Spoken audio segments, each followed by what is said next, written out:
What's up, YouTube? Here we are doing the Genshin, the newest Genshin Archon quest, which is Act 9 today, because it's an 8-hour story, so we're playing it into different parts. This one will just be Act 9. Well, tomorrow we get Act 10 done. Yeah. Forget what this Archon quest is called. Damn it, why do I have to forget what the Archon quest is like? Why don't I have it tracked? Actually, a really good question. Yeah, Act 9's right here. Let's go into focus mode, so we don't get interrupted when doing a quest. This is the main quest. So we gotta go and, talk to Catherine. All I know is, supposed to go back to SUMERU. So I'm like, let's go. I actually like SUMERU. We're gonna use my basically Tau team.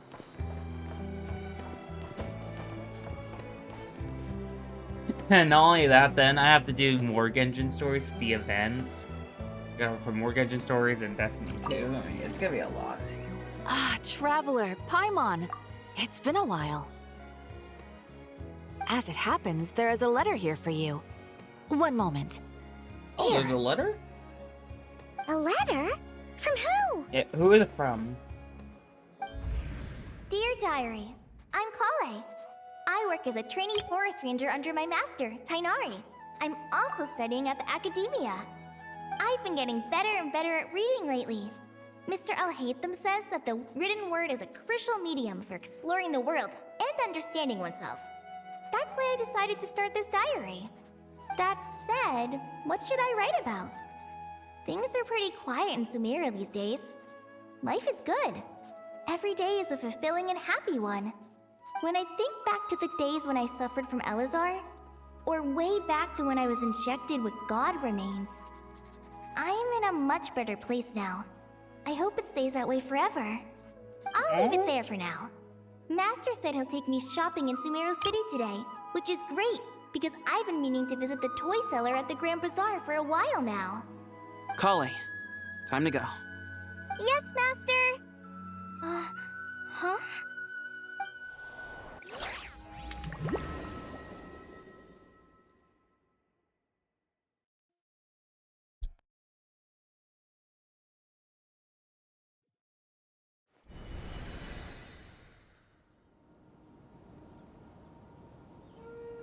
What's wrong, Kale? Is there something on my face? No, sorry. I didn't mean to stare. Did Master Tighnari send you to pick me up? Master Tighnari? What are you talking about? Tighnari is the General Mahamatra. He's probably busy arresting criminals in SUMERU City. I mean, if that's what floats your boat, I can introduce you, but... Wait, Master Tighnari is the General Mahamatra? But what about Mr. Sino? Sorry? Oh, you mean that guy who just joined the Vahumana Darshan? Rumor has it he's the leader of the Temple of Silence. If that's true, it's pretty impressive. Sounds like you've been getting to know more and more people since you joined the academia. That's great, but don't let your forest ranger duties fall by the wayside, okay? What's going on? Sethos is acting like he's my master, and Master Tighnari has taken over Mr. Sino's job. Is this some kind of prank? I would hope so. If so, it's a weird choice of prank. But anyway, Sethos doesn't look like he's joking. What is this all about? Hey, you're zoning out again. I'm gonna buy some tools for the rangers. Why don't you stretch your legs a bit? It's been a while since you last visited the city, right? Wait! He's right. It has been a while since I last visited SUMERU City. Was it always like this? I mean, it feels familiar, yet somehow...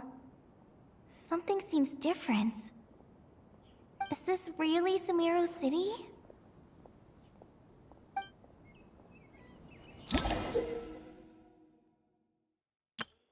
Okay. I don't trust this place. I mean, everything looks normal. God, I gotta build college soon. Did you see who just walked by? I think she's that famous merc. Hey, did you see who just walked by? Yeah, it's gotta be her. That red hair gives her away. The Flame Mane.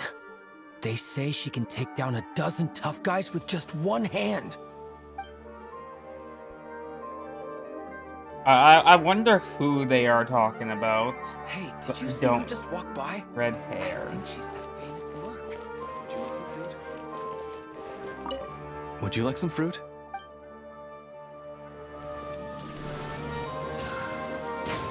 How will I ever save enough money to buy that custom-made axe with floral carvings from the blacksmith? It takes courage to maintain a peaceful life, too.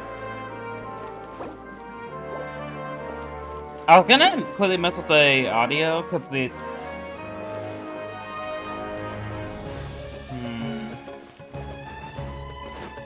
Marina. I heard that the sage disappears without a trace as soon as he gets off work. I heard that the sage disappears without a trace as soon as he gets off work. It's a little mysterious if you ask me. Yeah. Oh. Dude, who is this guy Lord again? Kabe Bay, did you get a chance to review this month's accounts? Any feedback? Kabe.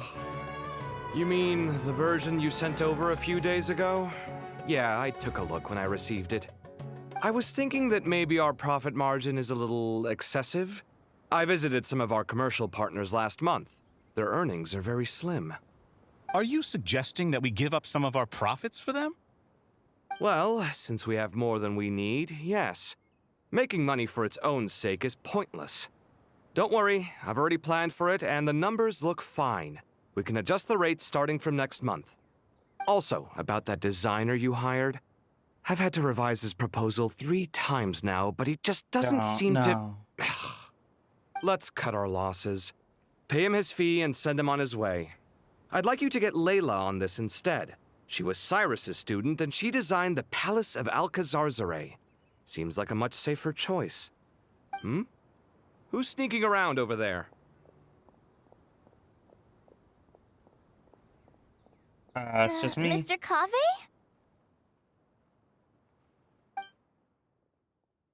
Do you recognize this person, sir? Yes, it's all right. We've met. This is Kale, Sethos' trainee. He brought her along the last time I went for drinks with him. What brings you to the city, Kale? Is your master here too? No, this is all wrong! Why is Mr. Cave saying that too? Tainari is my master, not Sethos. This can't be real. I have to ask someone else. There's gotta be someone else out there who still remembers the truth. Hey, wait! Don't run off! How strange. What's gotten into her today? It's like everyone switched places. I guess I'll keep looking around. I heard that the sage disappears without... Remember a while back when I was working on a renovation plan for the House of Dana? Well, I submitted a report to the Grand Sage and he rejected it. Oh. It's infuriating! How does someone with no sense of aesthetics whatsoever even become the Grand Sage? Please, calm down, Lord Kave. Maybe it's for the best that the proposal wasn't approved. Weren't you planning on paying for the renovations out of your own pocket? The Grand Sage just saved you a huge sum of mora. You're right. It's his loss if he doesn't want to work with me. Let him live out the rest of his days in an artless void for all I care. Anyway, enough about that killjoy. There's supposed to be a show at the Zubair Theater today. Are you guys free later? Tickets are on me if you want to join. You know, so apparently people were saying like Holly's voice sounded weird. Cause I think the voice actors like got them recovering or something. Okay, what is up here? This is a full-on. Where is Catherine? You are not Catherine. That is not I can tell that's not Catherine. The Grand Sage always used to disappear the moment he got off work, but recently, for whatever reason, he's been seen sifting through records in the House of Dana late into the night.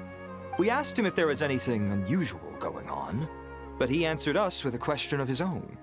Don't you find it strange that someone with my personality would willingly accept the position of Sage? Let's go this way. Maybe we can find someone. No, oh, that looks fine. I mean, everything's looking normal so far.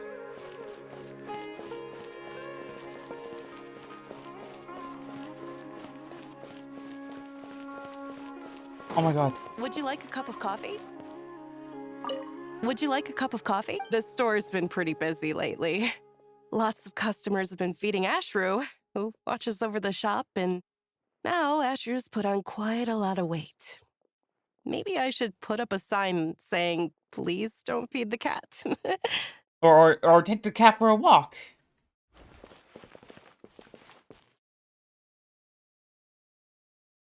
Adorable cat. Students are under so much pressure these days. Sometimes I just want to write their papers for them. Oh my god. Lots of visitors today, I see. Welcome all. It's been a while. Hey, Rahman. You know that guy who sells face powder on Treasure Street? I haven't seen him around in a while. Any idea what happened to him? Oh, you mean a Hongar? Yeah, he got into a brawl with Shavirme on Treasure Street. He's been banned from setting up shop there for now. Seriously? Oh, well, that's a shame. I was planning to pick out some makeup for you. Oh, don't worry about it. The legendary Flame Mane discussing makeup with the Zubair Theater star dancer. Now there's something you don't see every day. Flame Mane? You know, I'm not actually sure when people started calling me that. Maybe the other Eremites thought I needed a fiercer title to scare people off? To be completely honest, I think the title would fit you better than me, Dia. You think? Can't say I've never imagined myself as a merc. If I ever give up the dancing, maybe I'll head to the desert and give the Eremite life a try. The world are You reversed. would? Is that so strange? Oh, not at all. In fact, I've actually had similar thoughts before. If I ever get tired of sleeping out in the wild, I think I might go look for a job at the Zubair Theater. No, wait, I think I got that wrong. It's not College voice actor, it's Naylu's. Because I just remembered. College voice actor wasn't changed, it was Naylu's who was the one recovering. But she sounds a little weird. I've adored the dance of Sub-Zeros ever since the first time I saw you perform it. If the chance ever came up, I'd love to try it out on stage for myself. Really? If our manager Sataria heard you say that, she'd hold you to it. Probably grab you by the sleeve and never let you go again. Hey, when that day comes, I'll do your makeup myself. How's that sound? Sure. If the day comes, I'd be honored.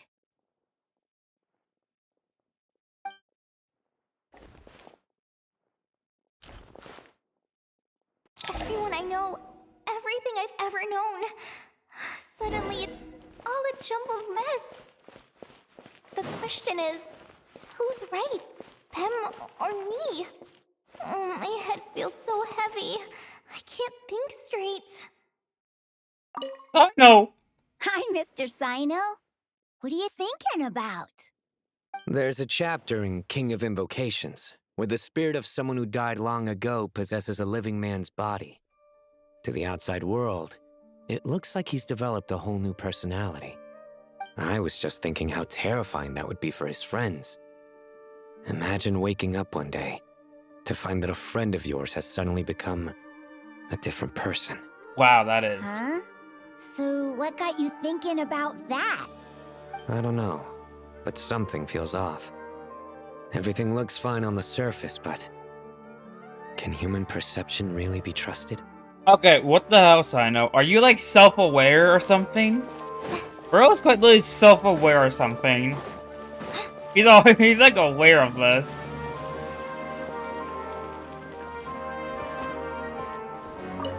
Alright, not a single Mora short.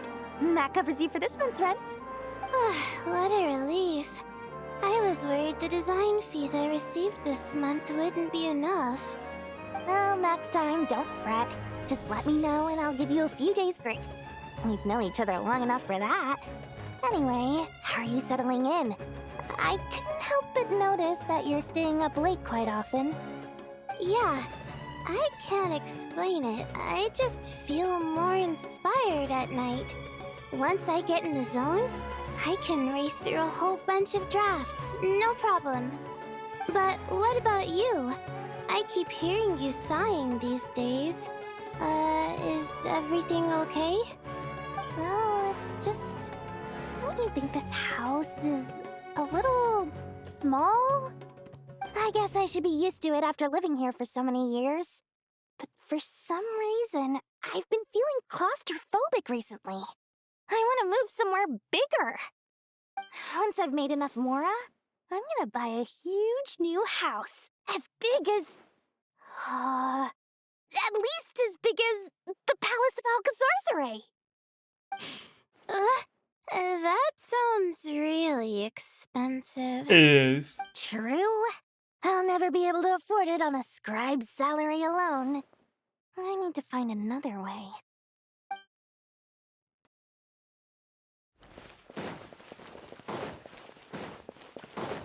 Ada, where are you? Oh my god, it's Tainari. Mahamatra Tainari, we've apprehended the suspect. They say that the fool is prone to blind faith, but the wise man is not immune to it either. Siraj, do you have anything to say in your defense? Tainari, you were the one who turned the sages against me. Just a few words of caution from you was all it took to destroy my research. And now you're trying to stop me again? You should know that mechanical life is the future! We must cast aside our useless flesh and... That's enough. I'm not in the mood to listen to your lunacy. Anyone could tell you how amateur your work is. Karina, Ilias, put him somewhere safely out of the way. Yes, sir.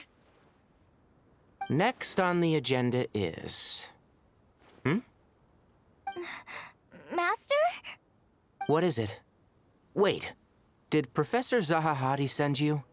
She's been encouraging me to take on an apprentice. Might be getting a bit ahead of herself there, though. No, Master! It's me! Kale! Listen to me. Something really weird is going on in SUMERU City. It's like everyone's identities have switched around. You're not the General Mahamatra. You're a Forest Watcher. Just yesterday, we agreed to come to SUMERU City today to go shopping together and... All right, there's no rush. Let's back up a little. Your name is Kale, correct? Oh no. Although this is our first meeting, you do seem strangely familiar somehow. Is there anything I can help you with? No.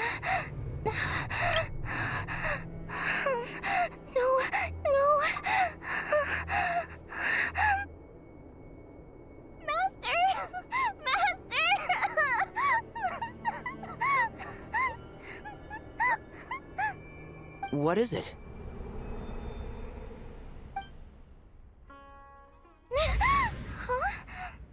Did you have another nightmare? I've told you before, when you're tired, lay down on your back in bed and get some proper sleep. It's much better for you than napping on your front. Poor posture obstructs your breathing, which can lead to all sorts of weird dreams. Now, we're supposed to go shopping in SUMERU City today, remember? Cheer up. I'll take you to Hushang's. I heard he's got some new toys in stock. Go wash your face, take some deep breaths, and when you're ready, we'll head out. Okay. Thanks, Master Tainari. So it was just a dream. Oh my god. And yet, dreams can sometimes be a warning of things that will soon come to pass. Who said that? That dream felt unusually real, didn't it? Here's my suggestion. Since you're heading into SUMERU City anyway, You may as well tell Lesser Lord Kusanali about everything that happened. And just to be on the safe side, I think you should also inform your 2 traveler friends who once helped save SUMERU. I'd write them a letter if I were you. Time is short. A storm is coming from beyond the bounds of fate. And this is a... Oh. I kinda got chills there.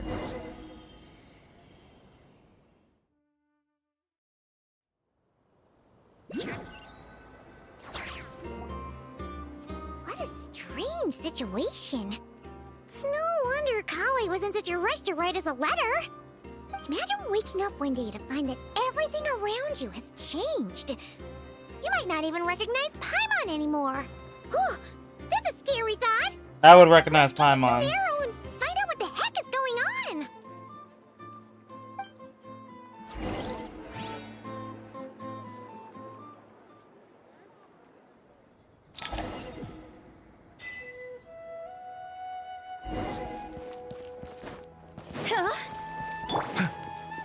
I'm in SUMERU.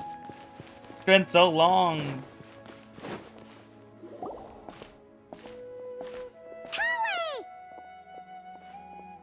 Traveler! Paimon!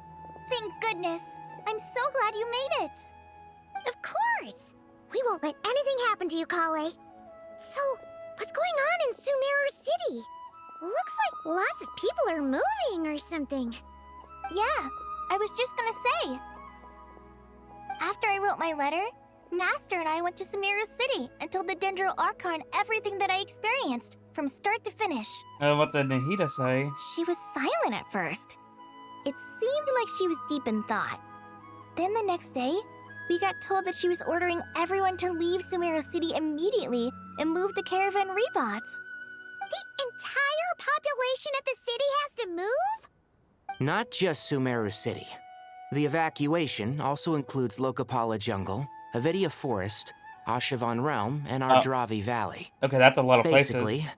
everyone living in the rainforest must temporarily relocate to Caravan Rebot. Holy smokes! That's crazy! Yes, it's quite an operation. Even if people only bring the bare essentials, the scale is simply enormous. They've requisitioned almost all the Sumpter Beasts in SUMERU for the task, including the entirety of Dori's Sumpter Beast Park. The Dendro Archon said that what Kale experienced was not a dream, but a warning. After our meeting, she immediately summoned the 6 sages to analyze the situation and discuss countermeasures. They concluded that the events seen in the dream are very likely to become a reality, and that an unknown danger is rapidly approaching. Oh, please keep that to yourself. We don't want to cause widespread panic. The official reason they've given is a large-scale renovation of the rainforest ecosystem. People are skeptical, but there haven't been any major incidents. So far, at least. The Dendro Archon seemed really worried when we spoke to her. She said you can go visit her in the Sanctuary of Surasthana when you arrive. She also said she'd hold out until the very end. Tighnari? Kale? You got a minute? I need a hand here. One moment, I'll be right there. As a forest watcher, I've been tasked with assisting with the relocation work. There's a lot to be done, and they need all the help they can get. This will be the final group of evacuees from SUMERU City. While they're away from home, they'll be heavily reliant on outside help. Thank you for coming in our time of need. As you can see, another crisis is upon us. Excuse me, sorry to trouble you, but could you help an old man find his medicine? It's buried somewhere in my luggage. Where's my mom? Where did she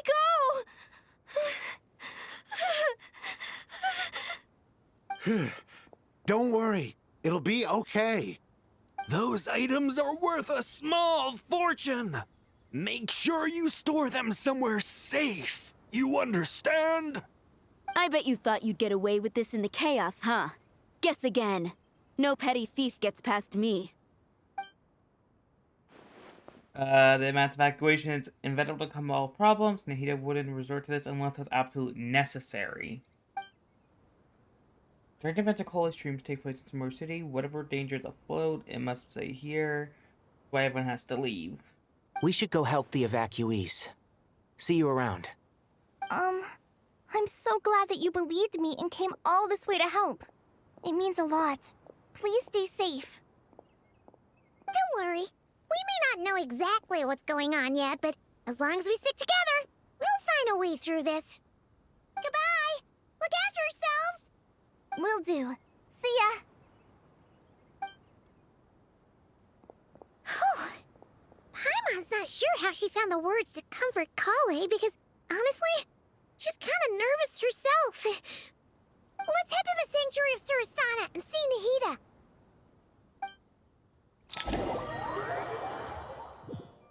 Yeah, we would. A mass evacuation of the entire rainforest. Who goes there? No unauthorized access to this place. By order of Mahamatra Sino. Are you blind? It's the Traveler and Paimon. Surely you've seen them before. Huh? Oh, so it is. I'm sorry, I haven't been sleeping well lately.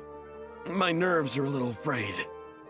It's not sleeping well, you say. The Dendro Archon is in a very vulnerable state at the moment. Mahamatra Sino is concerned that our enemies might choose this moment to strike, so he's ordered us to strengthen our defenses. Just seeing you two again already puts our minds at ease. Please, enter. I'm sure everyone's expecting you.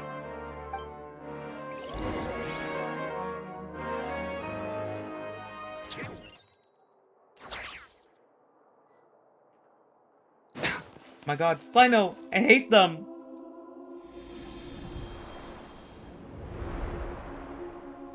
Oh my god, it's all Traveler, Paimon, you made it. Aha! Perfect timing. Reliable helpers like you are just what we need right now. Oh, it's good to see everyone again. Kale gave us a rough idea of what's going on, but we still have a lot of questions. What kind of danger is Sumeru City in exactly? And how come everyone has to move to Caravan Rebot? At this stage, we can't be certain. We're investigating, but no definitive answers yet. I take it that Kale told you about her strange dream? Yeah. Apparently, everyone in Sumeru City was acting super weird. Even you guys. It was like you'd all switched places. That's right.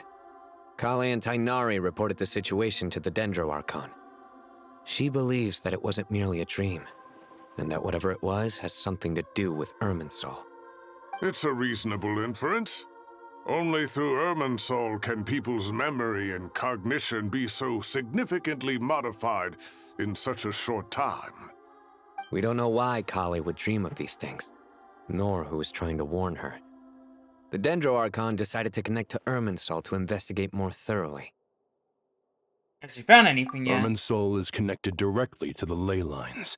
The tree serves as a central hub where the ley lines converge, and its core function is to record and store the world's knowledge and memories.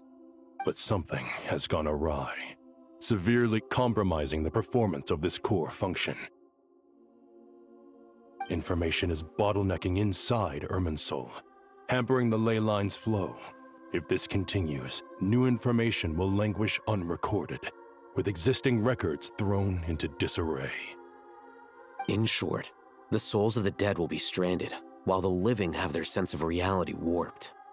In the long run, Kale's dream could well become a reality. And that's just the beginning. There's no telling what other nightmares could end up coming true. Irminsul, the ley lines. I have come this far, to use my death to open the gates of the ley lines to my people. In Natlan, the captain was strong enough to hit Slarge. After the Night Kingdom was abolished, they finally returned to the ley lines. Not in one nation, Irminsul, and affecting all the nations worldwide. Faced with a growing backlog of information, the Dendro Archon decided to connect herself directly to Irminsul and take over the recording and processing function herself. But it is an almost impossible task. Individual brains aren't equipped to deal with the sheer volume of knowledge and memories involved. All that information flooding in at once would instantly fry any human mind. And for a god, even for a god, the suffering must be unimaginable. The Dendro Archon's power originates from Irminsul. Any issue with the tree itself takes a toll on her to begin with. On top of that, she's subjecting herself to the grueling task of processing all that data. It must be torture for her. And despite all of this, she is somehow finding the strength to investigate the Irminsul situation from within and send us her findings. I finished analyzing the latest data. Looks like our working theory was wrong. There's no signs of Irminsul having been attacked from the outside. So it's internal then? Some sort of disease, perhaps? No. I've spent half my life studying the ley lines. If Irminsul malfunctioned this easily, the world would have met its end long ago. That is true.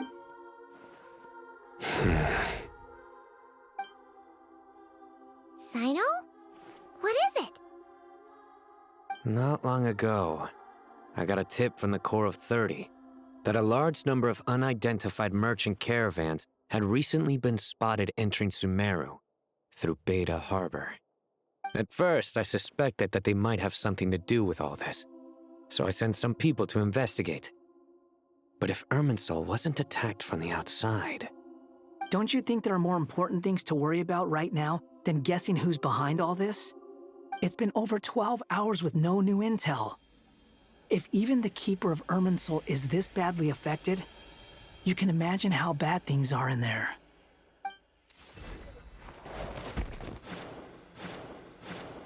Dendro Archon.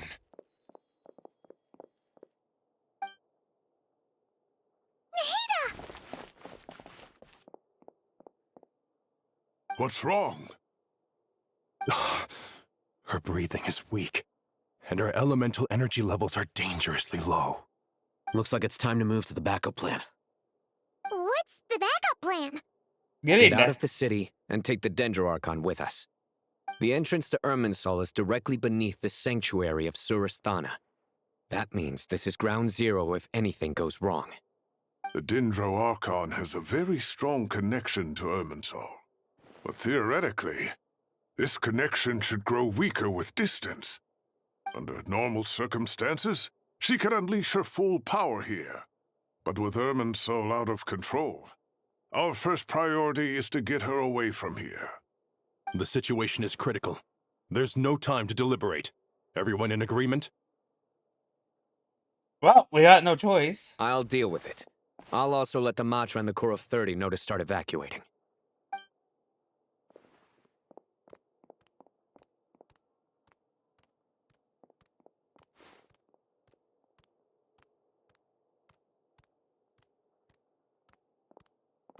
Let's go.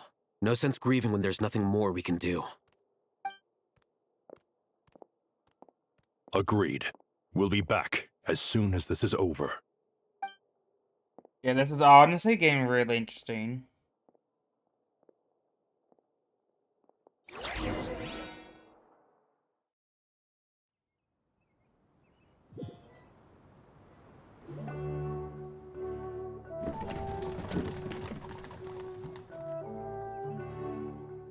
The last group of civilians has been safely evacuated.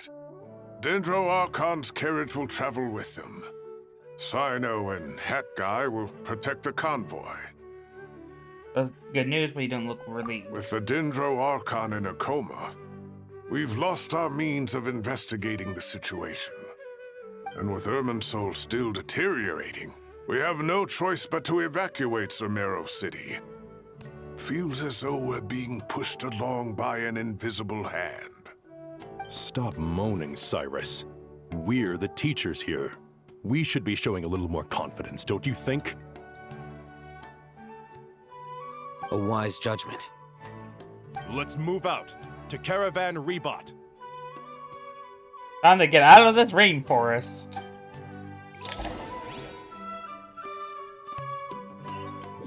If I had a recommendation to move to, Leeway ain't that bad. Sir, all units are in position. Good. Everything is going to plan. Interfering with Sumeru City is a necessary step, so do not hesitate. The Irminsul situation will not harm you. We need to speed things up here, too. We don't want to keep our client waiting, do we? No, sir. You have my word. Everything will be completed on schedule. Who is this mystery man? They say that fervent ambition attracts the favor of the gods, and with it, a vision. But we appear to be the exception. So, is our ambition not strong enough? Or does it threaten the very foundations of this world?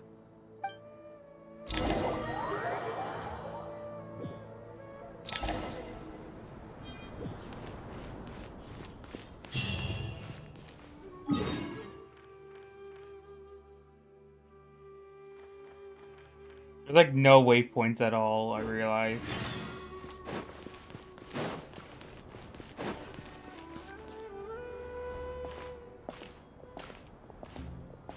How is the Dendro Archon? Her breathing is steady. I prepared some therapeutic incense for her, but it hasn't had much effect.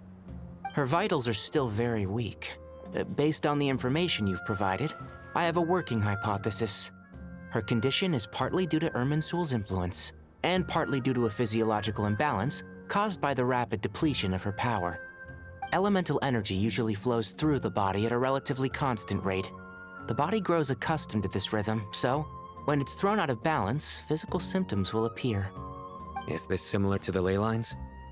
Overloading and withering both directly affect their vitality, potentially causing irreversible damage. Correct.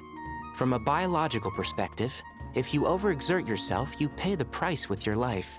The Dendro Archon is not only drained of power, but her life force is at a critically low level. Is there any way to restore her health? I know the ley lines have strong self-healing abilities. As long as any blockages or pollutions are dealt with, they can quickly regain their vitality. But what about people? Well, gods. What's their capacity for self-healing? Before we think about that, there's a bigger predicament to resolve. Restoring the Dendro Archon's power requires us to heal Irminsul first. But that will be extremely difficult without the Dendro Archon's power. Paimon's already getting lost here. Nari and Sino are discussing her situation. I got a compliment. Contrast hard to keep up. Concentrate hard to keep up. Master Tainari and Sino look so serious. I've not heard Master speak in this tone for a long time. Tainari.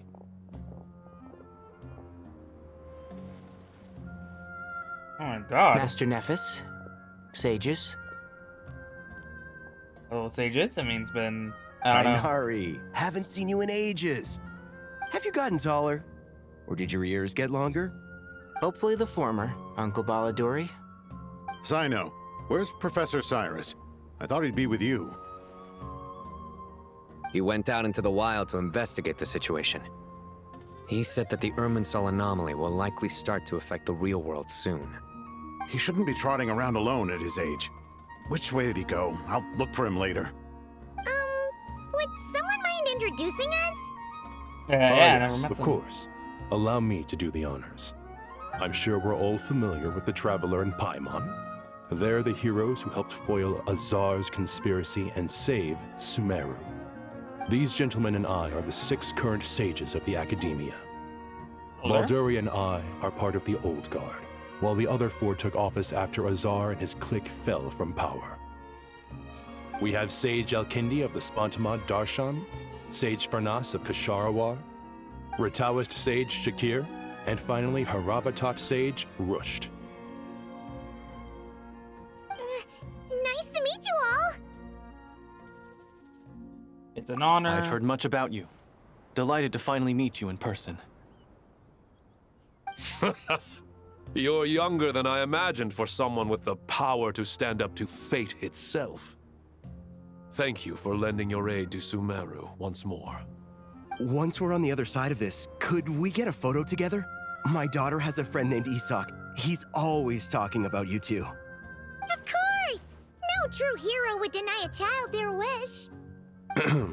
Back to business. So with the Dendro Archon currently in a coma, the people have taken temporary refuge at Caravan Rebot, but they cannot stay here forever. We need to come up with a plan as soon as possible. Fernas, any thoughts? Well, firstly, having reviewed the data, I'm inclined to agree with your assessment. This doesn't look like an attack on Irminsul from the outside. Rather, it resembles a malfunctioning machine. Calculations going haywire and sparks flying. That being said, before we consider how to fix it, we need to understand precisely what has gone wrong. Furthermore, we somehow need to ascertain this without relying on the Dendro Archon's power. We have no direct access to Irminsul. However, we might be able to gather the information we need from the ley lines. Study the branches to learn about the trunk, in other words.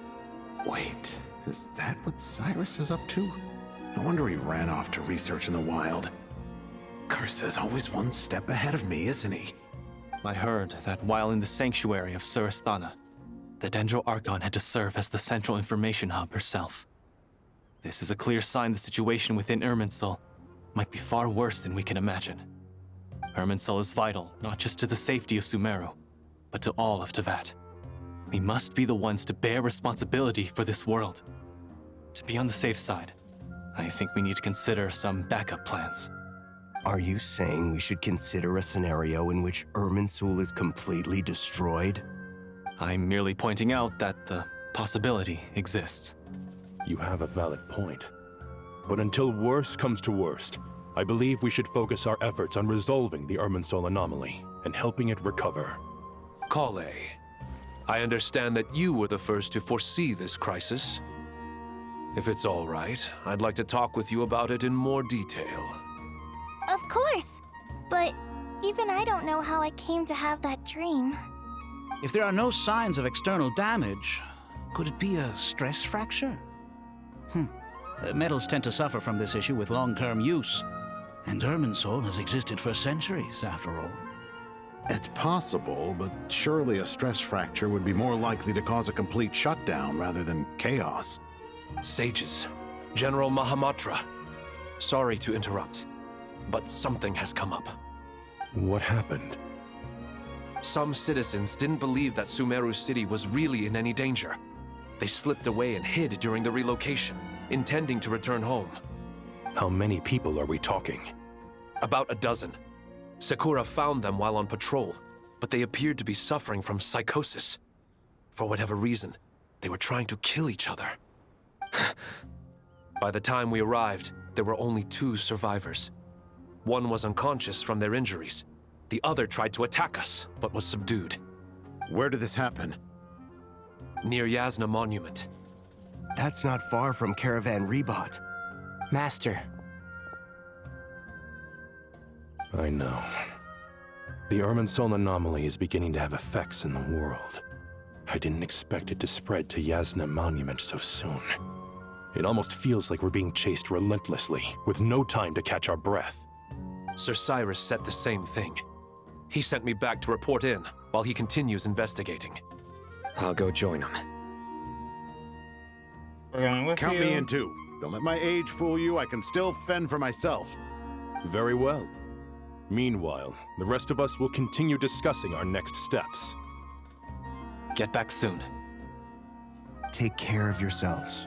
It's getting dangerous out there.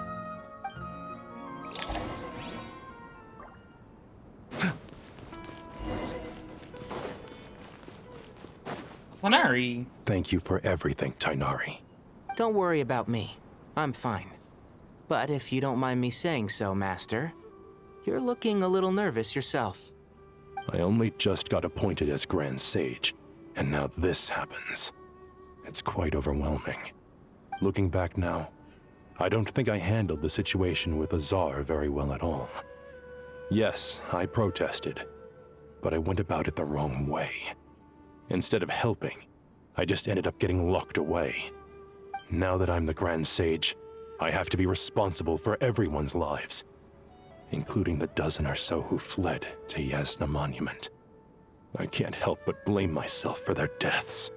It's only natural that you want to do the best job you can, but Master, we both know perfection is impossible. You're right. We may well be heading into the desert before long. Feeling up to it? We left in such a hurry that I didn't bring any sun lotion, but I'm sure I can make some from local ingredients here. That was a big part of my graduation thesis, after all. Still remember?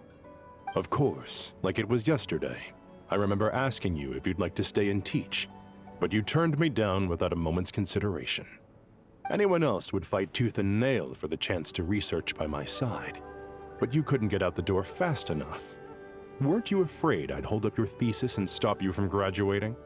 If you'd pulled a move like that, I would have reported you to the Matra right away. You wouldn't give me a second chance? What about the bond between mentor and student? No, Master. I would not sit by and watch you go astray. Very good. Then I taught you well.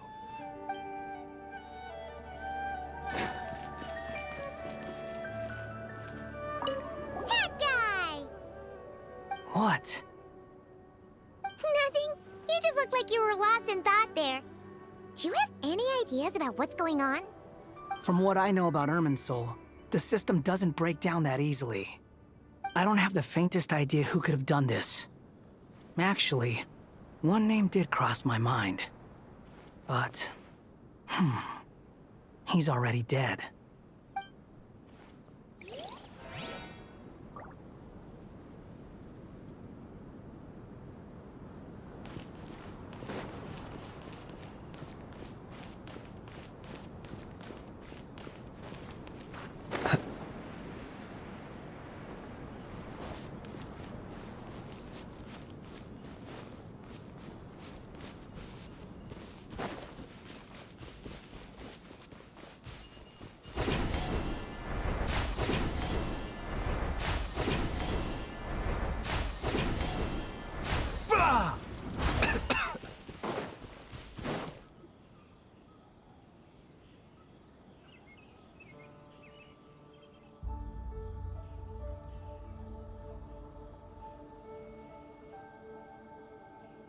Please, don't go any further. As you get closer to SUMERU City, there's no knowing what dangers you might encounter. So this is our mentally disturbed man? I'm going to gut you all!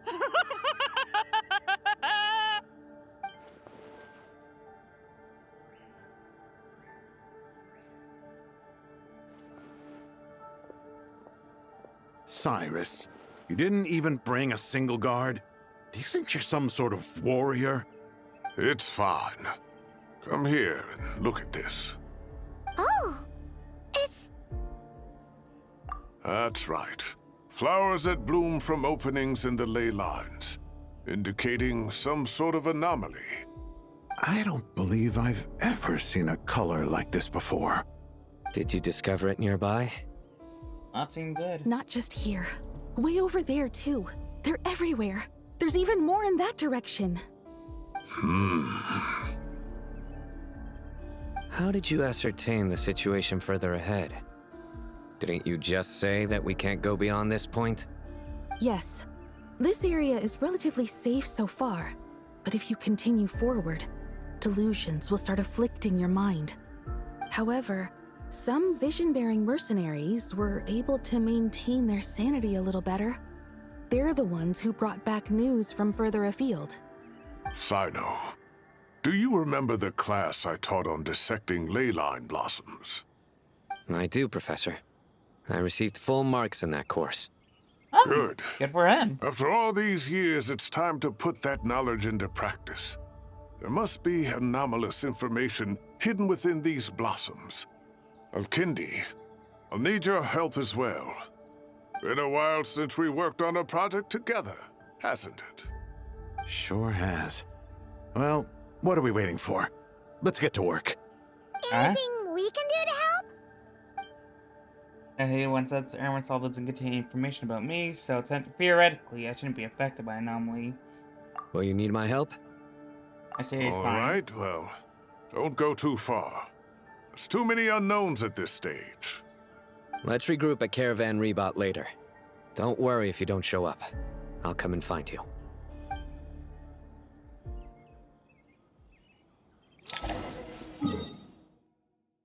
How's it looking on the map of SUMERU? Oh. Ain't looking... I mean, over here it looks fine. Over here. Ooh, my man, it's,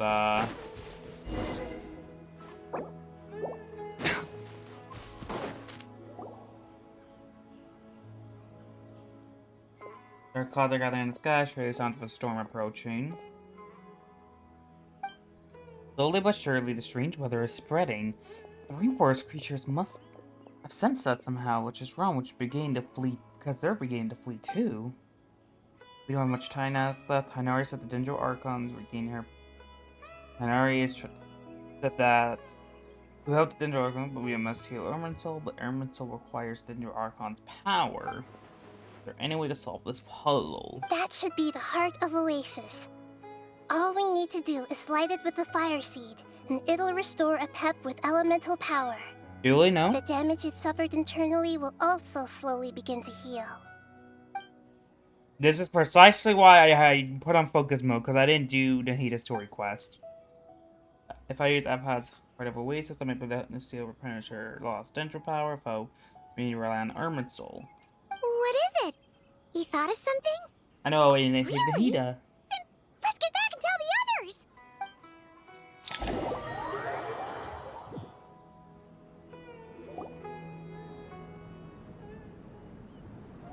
Phew.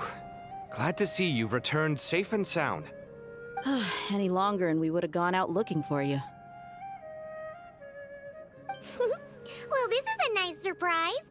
Paimon sure feels better with everyone we know here. Good to see you all. We've made some progress, so let's start by giving you and Paimon a quick update.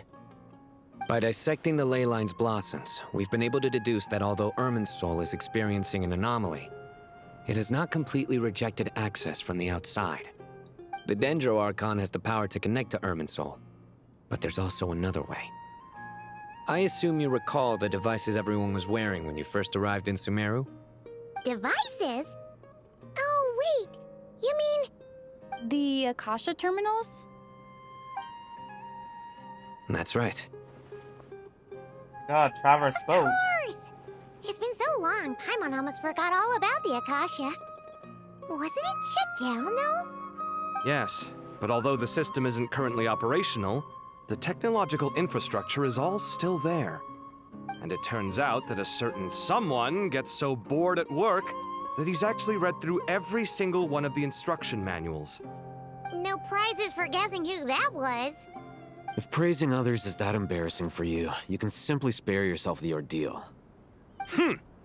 As much as it pains me to say anything nice about him, there's no denying his intelligence.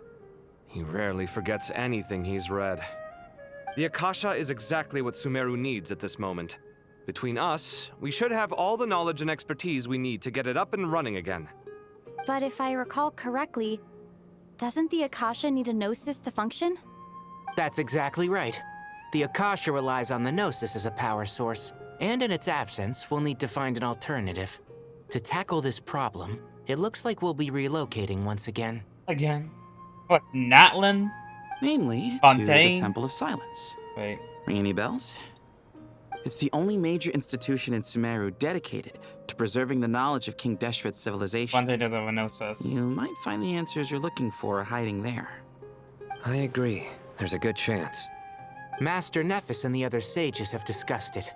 As the chaos from Irminsul continues to spread, Caravan Rebot won't be a safe haven for much longer. We have to move into the desert next. The scholars and sages will head to the Temple of Silence, while the civilian population seeks refuge in Aru village. The Eremites will keep everyone safe during the journey, and Candace will be there to receive us at the village. This leaves us just one thing to worry about. That Dendro Archon. She's very weak. We can't afford to wait until Irminsul is fixed. There has to be another way to help her. Huh. Wow. Luckily, the Traveler had a eureka moment while we were out investigating. Really? Wow, nice one, Traveler. Let's hear it. What say our Amorta experts? Theoretically, it's feasible. From what you're saying, although elemental life and elemental energy have their differences, the Dendro Archon has explicitly stated that she can imitate the power of the former. In which case, as long as Apep is willing, she should be able to convert her own power into a form that the Archon can use. It wouldn't be difficult for her at all. The only problem is convincing her to help. I'll find a way to persuade her. Yeah! Even though she wasn't exactly friendly the last time we met, she didn't refuse to talk with us. When she realizes the danger that Nihida is in, surely she won't turn a blind eye to it. Well, hopefully not. Either way, we're not exactly spoiled for choice here. Hey, it's better than having no options at all. I agree. Without Irminsul's aid, the legendary Dendro Dragon Apep may well be the only living thing in Sumeru who can help our Archon recover her power. There's no time to lose. I'll bring this proposal to Master right away. If he and the other sages agree, we'll split into 3 teams. The academics will go to the Temple of Silence to look for a solution to the Akasha problem. The Eremites will escort the civilians safely to Aru Village, and the Traveler and Paimon will take the Dendro Archon to see Apep. There's still a long road ahead, and no knowing if we'll make it. But at least we have a direction now. I'll take it over floundering around in confusion. If there are no objections, then let's proceed. But before we adjourn, I would like to leave you all with some parting words. No matter the distance between us, there will always be an invisible force tying us together. May the bonds forged in the past shine bright like stars and open a new path before our feet. Huh. Is that from King of Invocations? No. This one's from King of Invocations, the sequel. What's the difference? The sequel's much cooler. Couldn't agree more. Well, it was very apropos.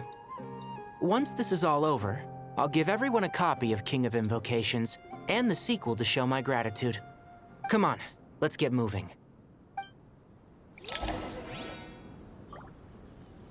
All right.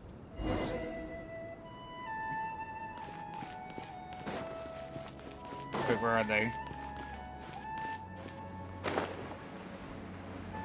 Right here.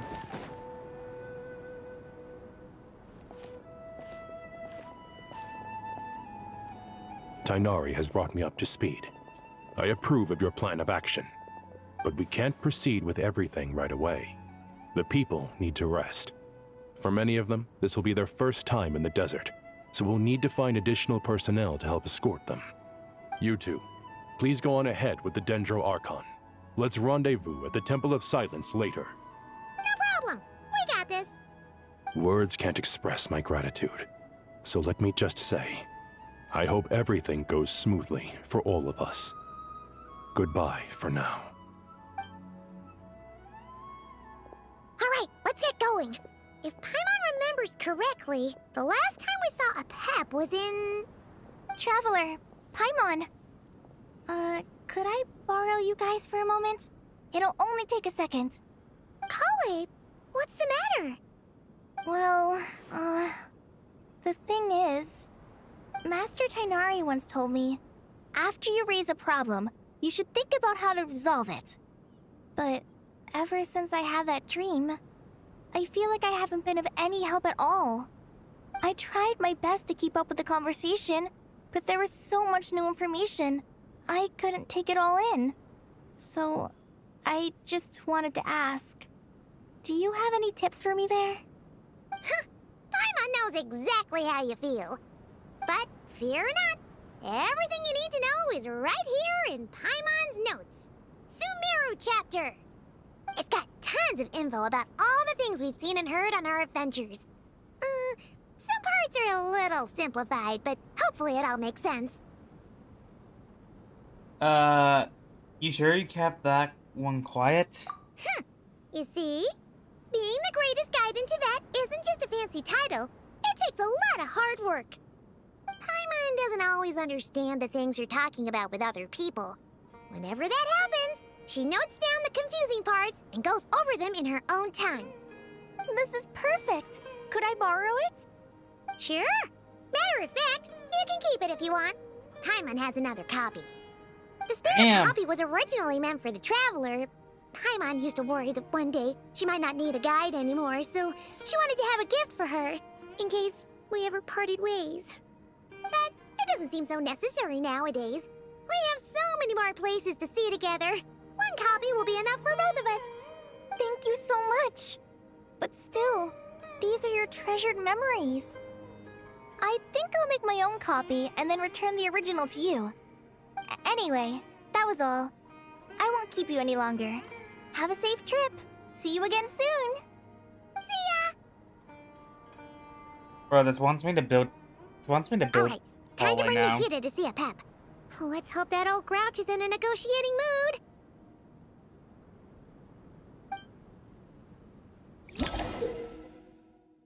Gameplay notes. So Here's a thought. If we... let's see gameplay notes.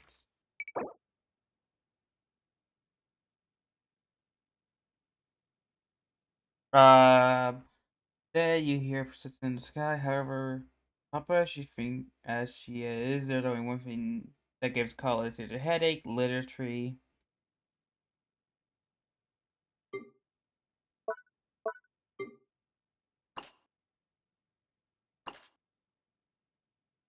Oh.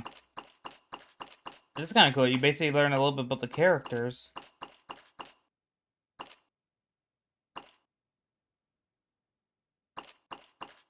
Okay. That's actually pretty cool.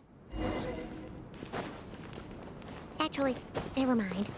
In a Pep size, Nervalet's probably one of those dragons who's grown too close to humankind. It might end up fighting for all we know.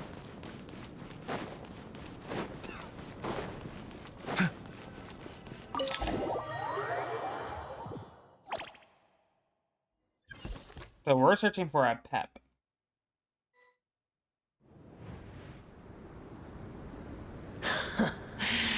I had a feeling your kind might come calling. The ley lines are in disarray. Something has gone wrong. So you can see any points. So you can click here and, like, for example, I can look at who a Pep is.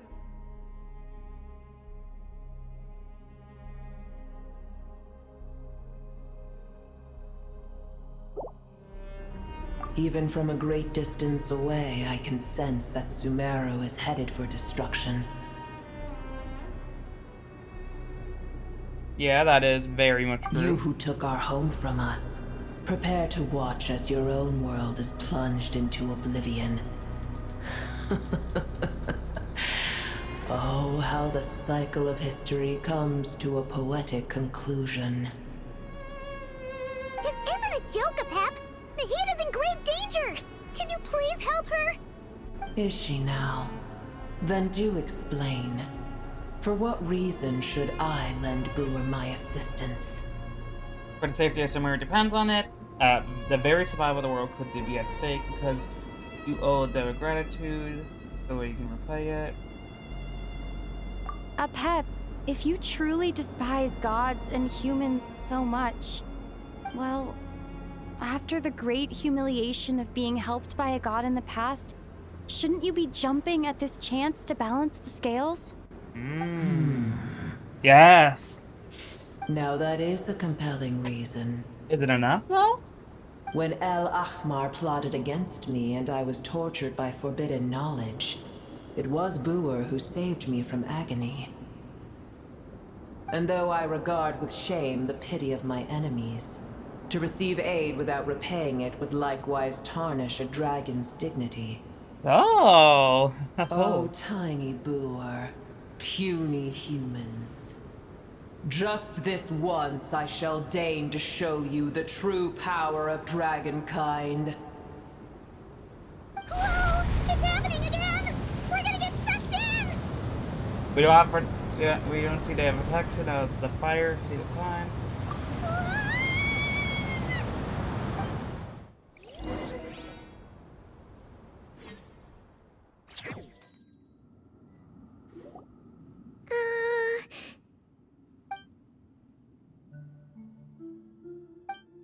This is an awkward silence.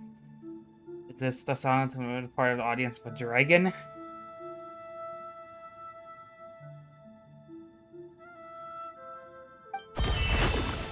It is done. The heart of Oasis is supplying her with life force as we speak. It shall not be long before she recovers.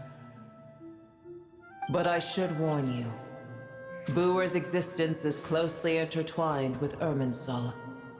Unless the issues plaguing it are resolved, she will never completely recover her former strength. Oh, thank you. Spare me your words of gratitude. Will it be giving your power to affect you in any way? You may also spare me your feigned concern.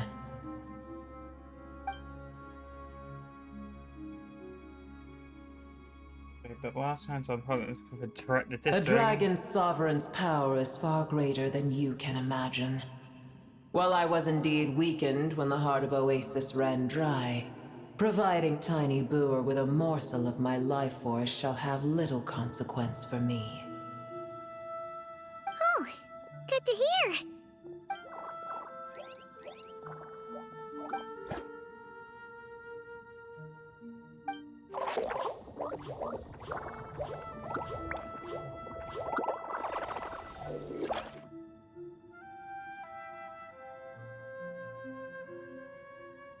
As I had said, the elemental life forms are who emerge for not being reborn.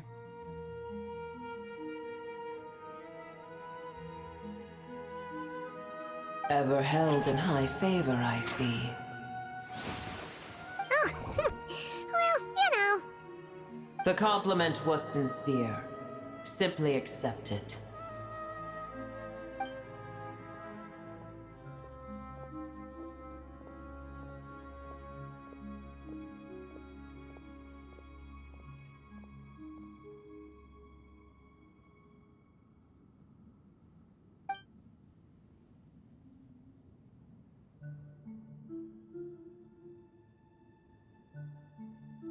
I did once.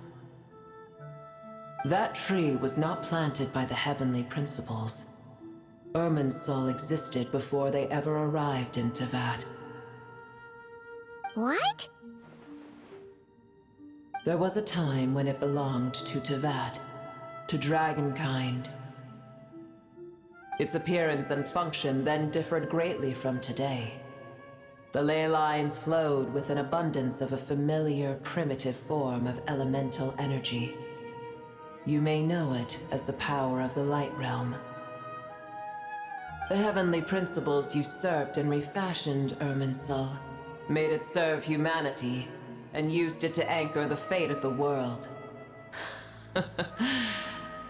Yet in the end, humanity has failed to protect it. Heavenly principles, God of gods. It makes me sick. The enmity between your kind and mine can never be bridged. Even so, you have agreed to help us. As things stand today, holding a grudge against you would serve no purpose. But there will come a day when we reclaim this world for ourselves. The opportunity will arise no matter how long we must wait. I can already sense that far away from here, the Hydro Dragon has wrested his authority from the hands of the usurpers. Though we have yet to meet, I know that we are both preparing for our revenge day and night. Uh-huh. Well, I bet we don't pop up that we're on such good terms with Hydro Dragon.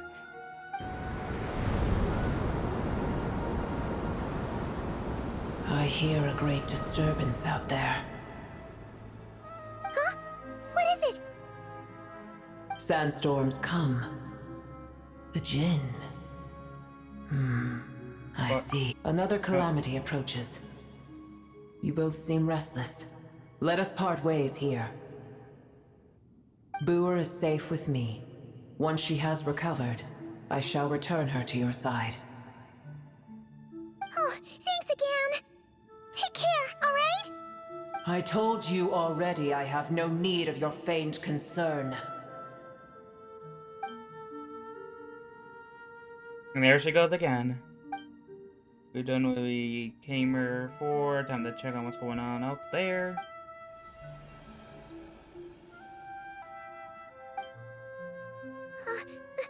Nahida? You're awake! Are you okay? Cease your interrogation. Yes, she awoke for a brief moment, but she has now lost consciousness again. Take it. We shall talk more at another time.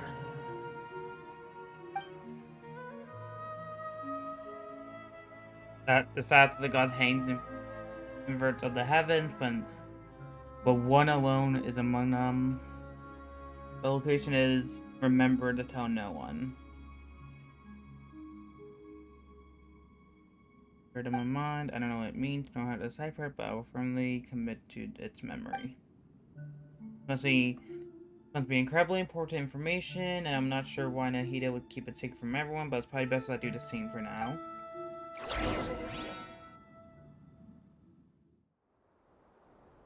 Where the heck are we? Did you just dump us in the middle of nowhere? Wait.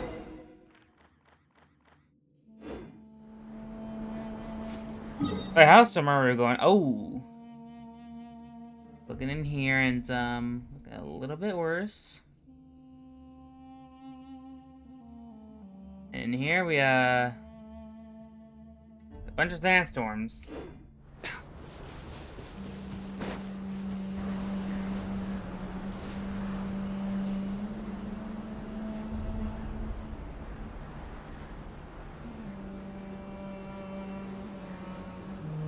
There's no need for everyone to stay here. I'll protect the sages. The rest of you, return to Aru village. Yes, Mahamatra Sino.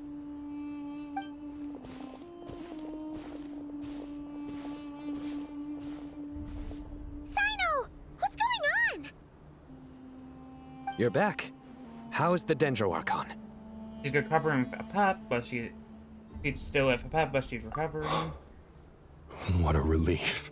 Yeah, what's with the sandstorms? It's the Jinn. Countless Jinn have stirred up violent sandstorms across the desert, blocking our path to the Temple of Silence. Where are the Jinn? Jinn are familiar to create... Jinn were familiars created by the goddess of flowers, Nebu,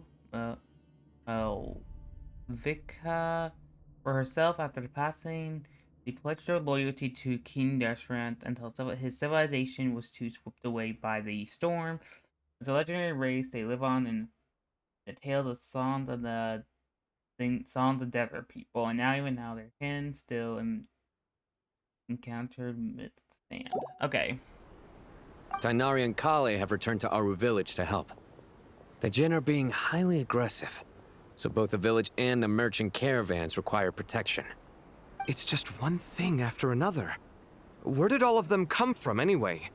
In all my trips to the desert, I've never seen anything like this before. As I see it, the only possible candidate is Gurabad. Hey, the city of Gurabad. The royal capital of the mortal city kingdom that once stood above the great sands.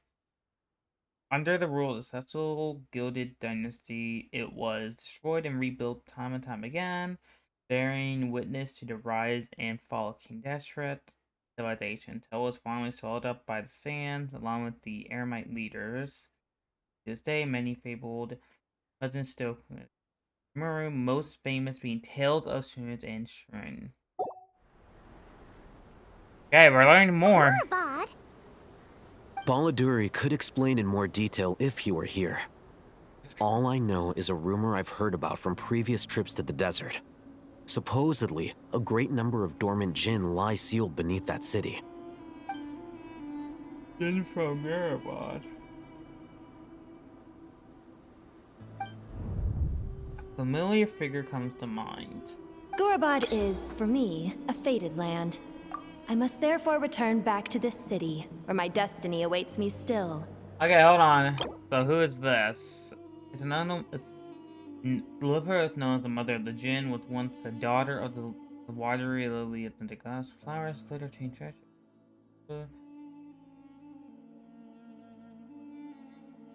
Alright. My master, I am sorry that I couldn't stay by your side for long, and that I could not have more time to get familiar with you. Lilipur.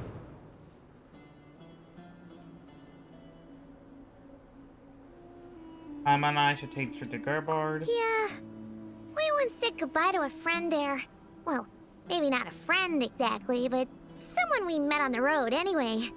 She was a strange bottle. If we can find a way to wake her up, maybe she can help solve the situation in Gerbard. Well, be careful.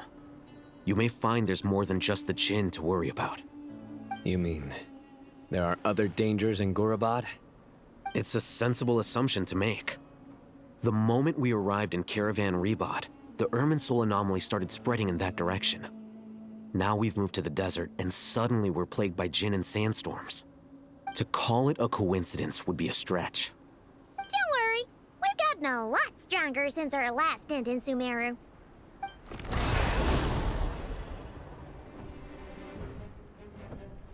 Ah! When did they show up?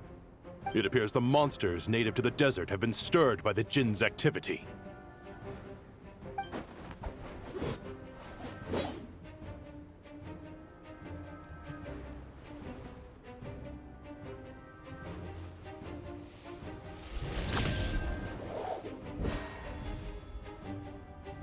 You should get going. We'll take care of things here.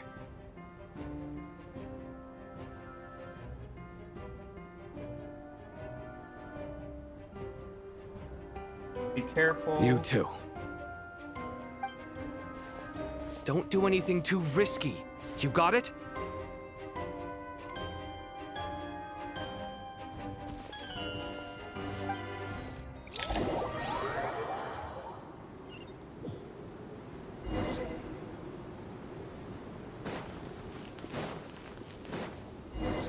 The Jinn are swarming out of Gerbod. Looks like Alhaven was right. Let's get inside, see what's going on. Yeah, this is a little intense. It's time to go! There we go.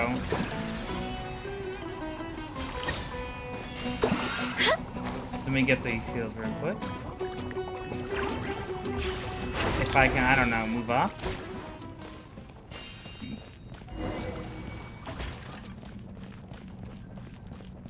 They just keep coming. How many of these things are there?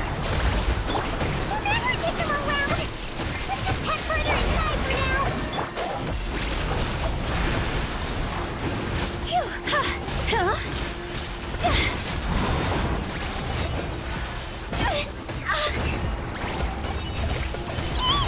Oh my god, ow! Mind the side effects. Taking a turn. There are for the so better. many. Suffer the wrath of Eatfleet! Show no higher, hands on fire! Target spotted! All units at the ready. The Fatui? They must be using this place as a stronghold. Are they the ones behind all this?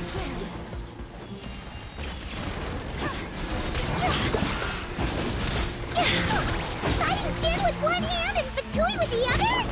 This is pure chaos! You two! Time to...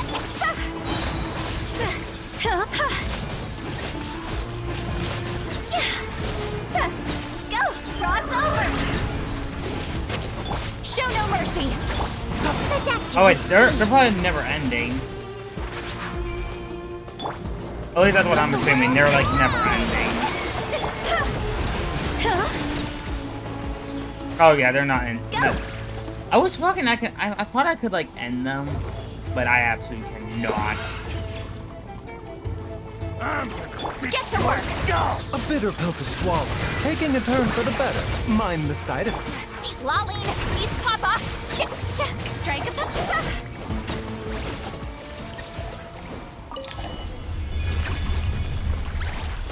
Do you see that strange machine? Paimon has a sneaking suspicion that that's the thing wrecking Gurabad and setting all those dangerous Jinn free! The target is already set up. Back up en route! Stop her at all costs!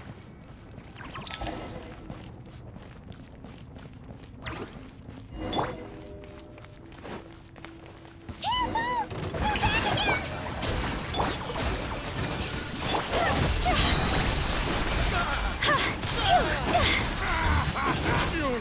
Time to shine! Fire! Success! Nice one, Traveler! Let's keep going! We got a destroy device that's affecting them. Remember, health comes first. Mind the side effects.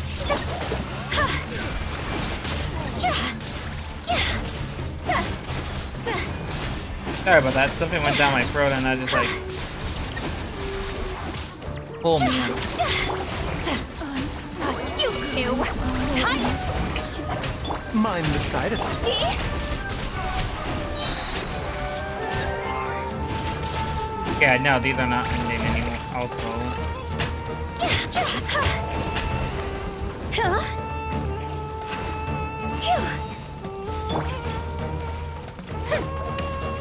Strike a pose! This hunted Jinn's gone kaput! Now we can finally...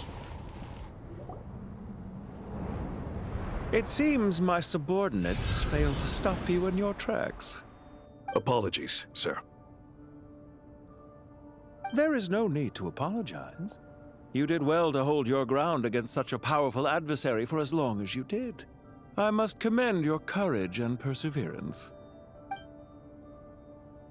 So, you're in charge here, huh? First the problems with Irminsul, now this mess in Gurabad? Are you the ones responsible for all this? I'm afraid I cannot answer that. I assume you aren't naive enough to expect answers from an enemy. Oh, this guy is so snooty! literally. However you want to spin it, you're clearly involved in this somehow. So you can either start talking, or we'll have to make you talk. Let's get him! Traveler, what's wrong? Someone, is he trying to provoke us? It feels like a trap. Then by the time of supplies, it needs to be more than enough for 2 stations here on the way, so where are the rest? You're remarkably calm. Some would act more rashly upon finding the ringleader all alone. But you keep your cool. Even as your enemy, I must applaud you. Did you show yourself just to say that? Is this you trying to take back control of the conversation? Unfortunately, I really don't have anything to say to you. I am here merely to indulge my own curiosity. Your names are well known among the Fatui. Naturally, I wanted to observe you up close while I had the chance. Hey! Don't treat us like we're some kind of exotic animals in a zoo! Well, I mean... Oh, I wouldn't dream of it. You seem rather predisposed to misunderstand me. I'm quite aware that you are both heroes of great renown. You have resolved crises in many nations and won countless allies along the way. I've been following your adventures with great admiration. My only regret is that the trajectory of your journey conflicts with our goals. What do you mean, admiration? Sorry, but that sounds pretty weird coming from you. I don't see why. We may happen to occupy opposing sides, but there is no cause for deep-seated enmity between us. To respect one's enemy is to respect oneself. Well, now that you're observing us up close, what do you see? I've observed as keenly as I can. Yet, while I endeavor to understand, your true strength remains a mystery to me. Violence is not my area of expertise either, so, you see, I would much rather converse with you like this than determine a victor with the edge of a blade. Besides, I've heard that even 3 moons in the sky fail to eclipse your brilliance. I know better than to bite off more than I can chew. 3 moons? So, you have a connection with the Harbinger, the Doctor. Yeah, we already know who the Doctor is. I know that for sure. Well deduced. Our commander, Dottore, died in Nodcry, but there are things that do not end with his departure. We must... Look at me. I almost divulged more than I should have. What are you after? Revenge for Dottore? Or are you plotting something else? I've said quite enough, I believe. There's no point in continuing this conversation, except to say, I've noticed that you seem to know your way around here quite well. A repeated visitor to Gurabad, are we? Ugh. I'll take that as a yes. No, I've never been here. Then I'm sure you'll have heard the story of this place. The mother of the Jinn, Lilupar, and the tragic tale of her vengeance that spanned 3 generations. It was right here that Lilupar once helped the wise to ascend to the throne. But from that moment on, every king who sat upon it was corrupted by power. These degenerate rulers lost control over their nation, and with it, the right to occupy that exalted seat. What are you trying to say? I once admired you for your adventures. That is the earnest truth. But it appears to me that your journey serves ultimately to uphold the rules of this world. Are these rules truly just? Does the heavenly principles rule with wisdom or folly? And how can we be sure that the 7 who wield authority over the world will not be corrupted? Do you seriously think you're gonna convince us of anything? I mean, he's not speaking of lies. Convince you? I'm sure my commander already tried that. Why would I waste my breath doing the same? If a few words from a stranger were enough to make someone completely change their stance, it would only prove that they never had a firm will to begin with. I am merely stating my position, so that we might understand each other better. One's enemy in the present may not necessarily be an enemy for life. As for what game I'm playing here, I'm simply buying some time. But now I must bid you farewell. It was a wise decision not to attack me immediately. Since you did not fall for my ambush, I will now have to ask those in hiding to reveal themselves. Leave this to us, sir. Very well. I trust you to do what is necessary. Stall her while I execute the next step of the plan. SUMERU City, Irminsul. A damn Fatui. Stop right there! Don't you dare leave without explaining yourself! All units, stop them! Protect the commander! Did you hear that? He mentioned SUMERU City and Irminsul! He definitely knows something!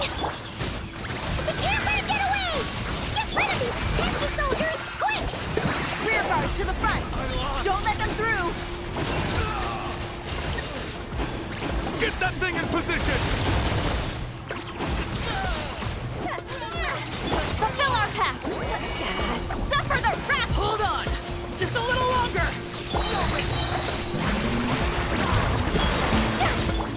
Remember, health comes first.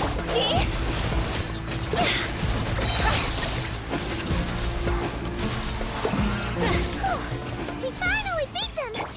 That mysterious guy can't have gotten far! Let's catch up with him! That's all. I'm walking away like he's walking away menacingly.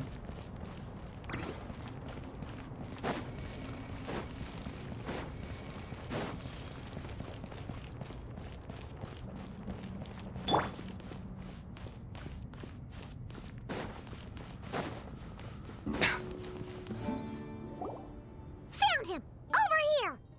You're very persistent. Hey, you! Stop running and explain yourself! What are you trying to... And he's gone. I'm on wait. What's this? Relax. A small trap like this won't be enough to hold you. The sandstorms from Gurabad will die down soon enough, but this small window of time was all we needed to launch the next phase of our plan. So there's more than one ambush. Should have let my guard down. Don't be discouraged. I knew that someone would come here eventually, so I planned ahead.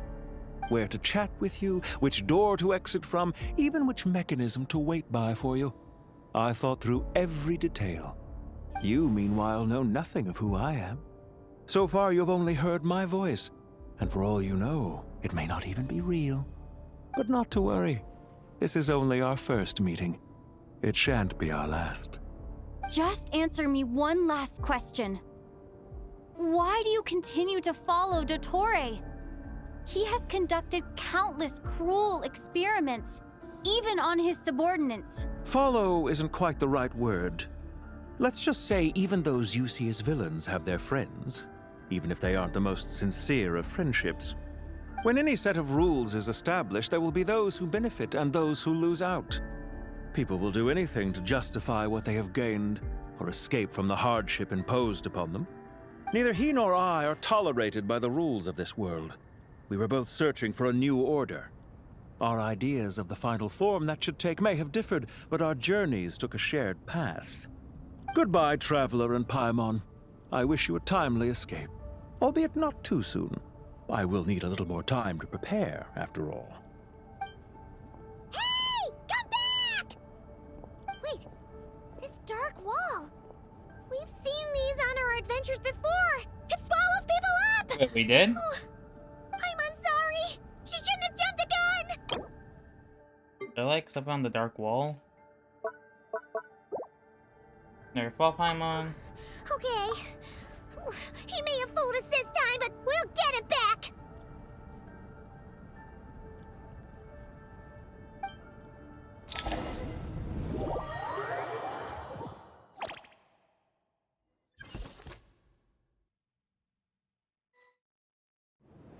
Sino and his team are guarding the north. We'll take this side. There's so many Jin. We can't let them get into Aru Village.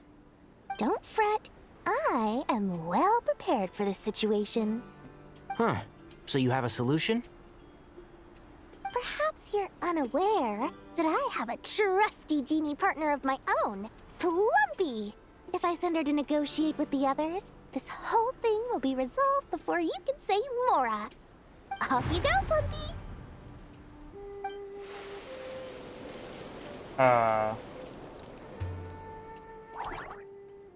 Bruh. Really? Come on, what's the holdup? 5,000 Mora. Oh my god, he's negotiating. 20,000 Mora. Oh my god, he's really negotiating. 100,000 Mora. Final offer. Okay, he's got the price he wants to work for. Ah, so she's a hired partner.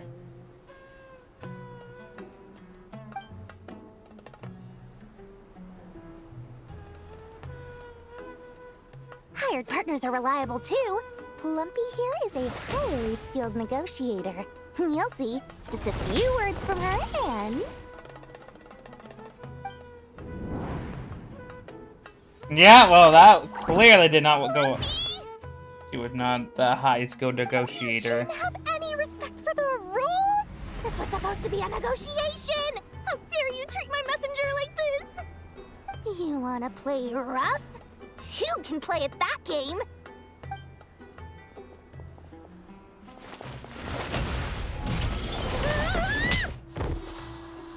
Okay. This was embarrassing. Looks like it's up to us now. Be careful, Kale. Yes, Master.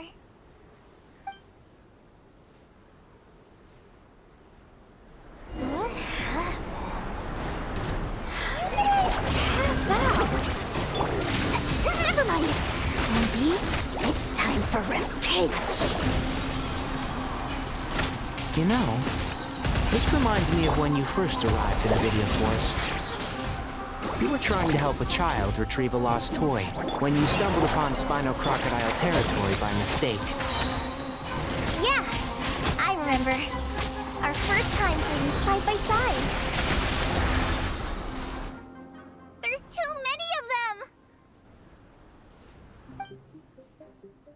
can't believe I used 12 rare items in one battle. Ugh. I shudder to think how this is going to affect this month's accounts.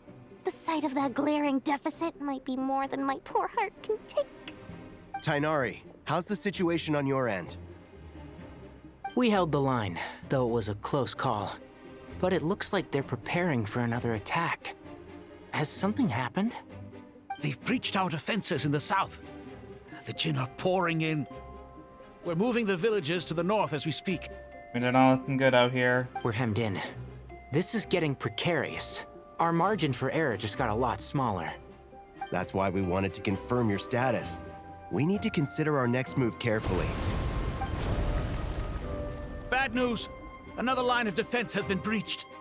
Kale, go with them and assess the situation. Dory and I will hold the line here. But Master! Even with 3 of us, we barely managed to. This is not a discussion, Kale. Don't worry about us. She clearly still has plenty of tricks left up her sleeve. Wait, you can't pin all your hopes on me? Oh, great. I've almost run out of the things I brought with me, and the rest is back at the caravan. I should be able to hold out for a little longer, but still... Master! Need any help? Huh? What is it, Kale?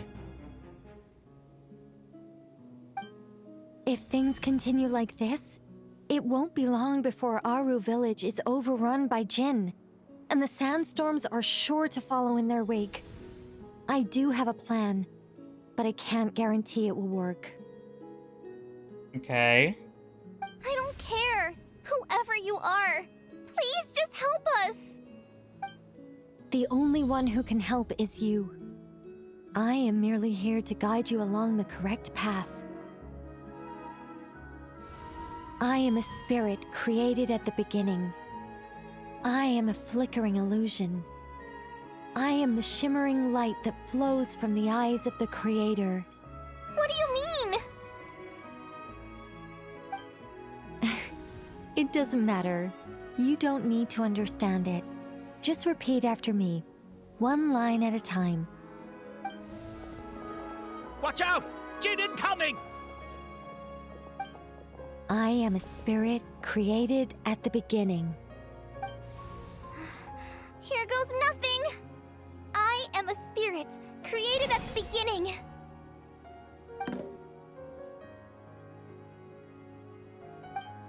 I am a flickering illusion. I am a flickering illusion. Oh my god, Plumb! What's wrong, Plumpy? I've never seen you so agitated before. That's... But how do you... Do you know what Kale is reciting? I am the shimmering light that flows from the eyes of the Creator.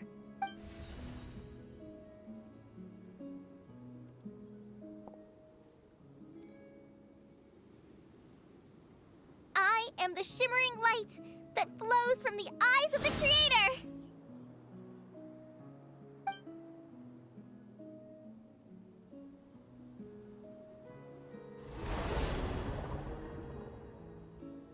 It's a song composed by the goddess of flowers, but very few records of it remain, even in historical texts. All we have is a few fragments. Is Kale an avid historian? Not to my knowledge. The Jinn have actually quieted down. Although... No, it's more than that. It looks like they're showing... submission. My god. Clearly, the songs left by the goddess of flowers have a soothing effect on them. At the very least, they're much calmer now. Really? Let me try. I am a spirit created at the beginning. Yo. Stay away! I'll stop! I'll stop! It seems like the song only works when Kale recites it. But why? Kale.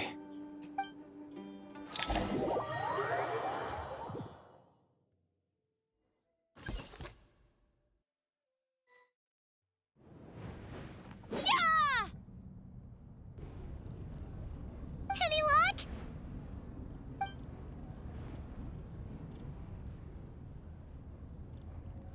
So the way out of here is brute force, but there's not much force. The entire ruins might collapse.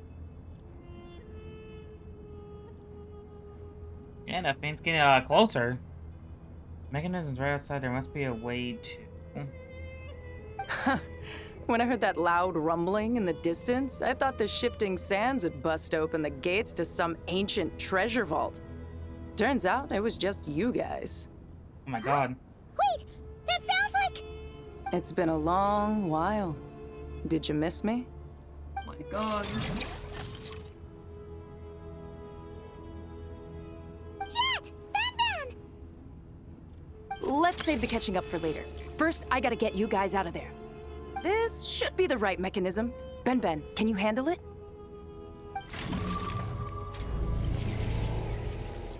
There we go. Come on, let's leave this place.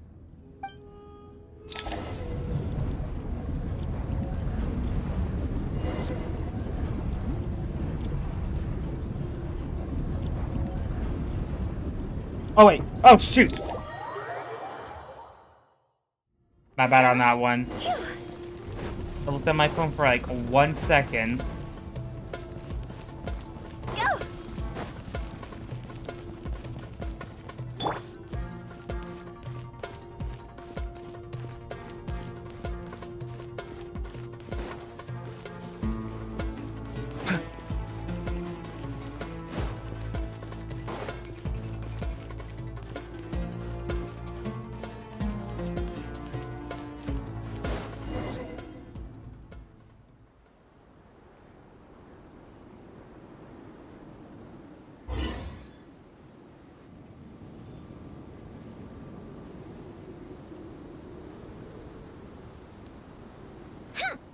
Fatui sure made themselves scarce. It's like they were never here. The Fatui? They came to the desert again? Yep. No idea what they're planning this time. They were being very coy about it. How have you been, Jet? Well, since we last met, I've started my own band of mercs. We've actually made quite a name for ourselves. Oh, yeah. On a slightly different note, I have some good news. I finally took care of Masira. Not much to write home about. It was just another day. Found his hideout. Dragged him out of his cozy little bed. He tried to talk me into seeing his point of view, as usual. But I'm way past that by now. There was nothing he could say to save his life. The chapter has What finally about you come to a guys? close. Bet you'd forgotten all about me and Ben, huh? Of course not! We're super duper best friends! Your kind of events you traveled on? Wow. Sounds like I should make time to visit some other nations too. Anyway, what brings you to Gurabat? Oh, right. Paimon almost forgot. We're here to look for Lilupar. That bottle? Seriously? Yeah! We need her power to calm the Jinn and stop the sandstorms. Here's hoping we actually manage to find her, after all the trouble we've been through. Surely, with everything's been going on in Gurabat, she must have woken up, right? Only one way to find out.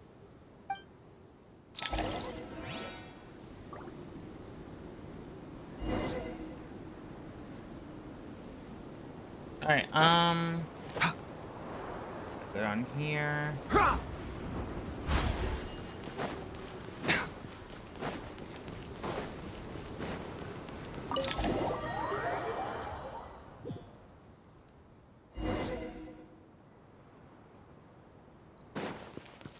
Let's see. She should be around. Aha! Found her! Oh, there she is.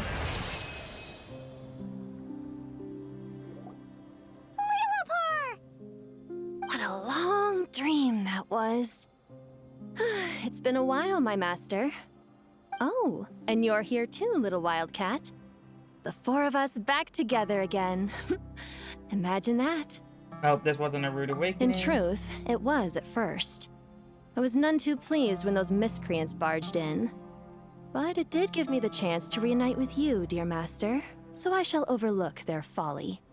After we last parted ways, I merged with the land beneath Gurabad to suppress the dark calamity stirring in the depths. It rekindled the flame of vengeance within the Jinn, depriving Gurabad of any hope of peace. I fought against it for a long, long time, until one day, I sensed a change in a foreign land to the west. Suddenly, the pitch-black abyss fell silent.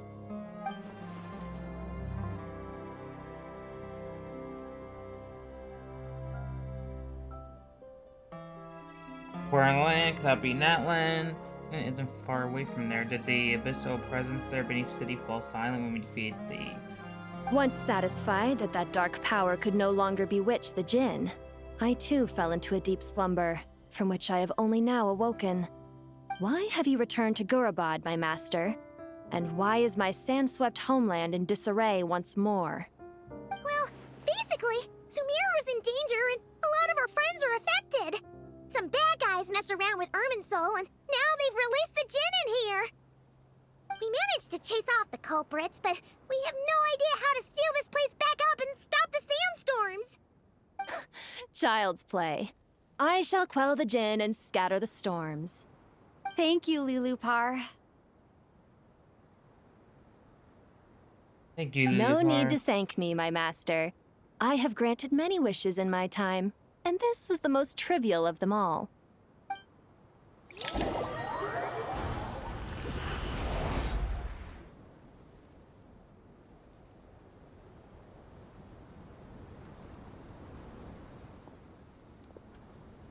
The sandstorm's gone. The sun shines bright again. When I said that we'd meet again under a lovelier sun, this was exactly how I imagined it. Yay! Although, honestly, Paimon would love to hang out with you more, even if the weather sucked. That goes for me. Well, there shouldn't be any more Jinn breaking out, right? Are we okay to head back? Yeah, let's head back to the Temple of Silence. Sounds good. You can introduce us to your other friends. Another adventure begins. Lovely. The storms have stopped! We should be able to get to the Temple of Silence without any problems now. Time to regroup!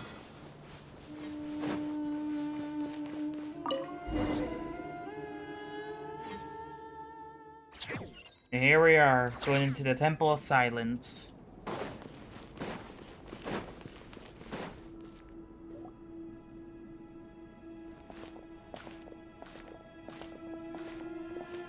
So, this is the Temple of Silence.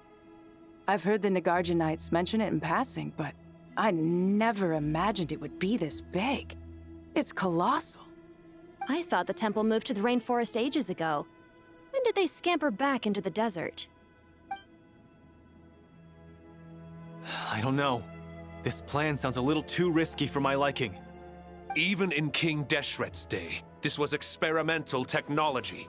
We have no idea what could happen if we activate it.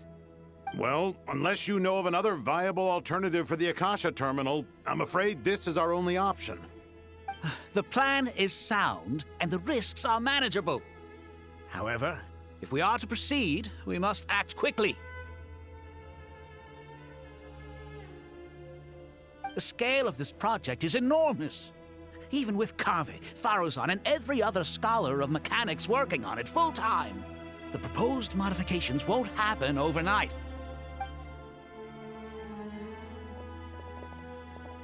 You're back. Everything all right? And who are they? Friends of yours? Yep.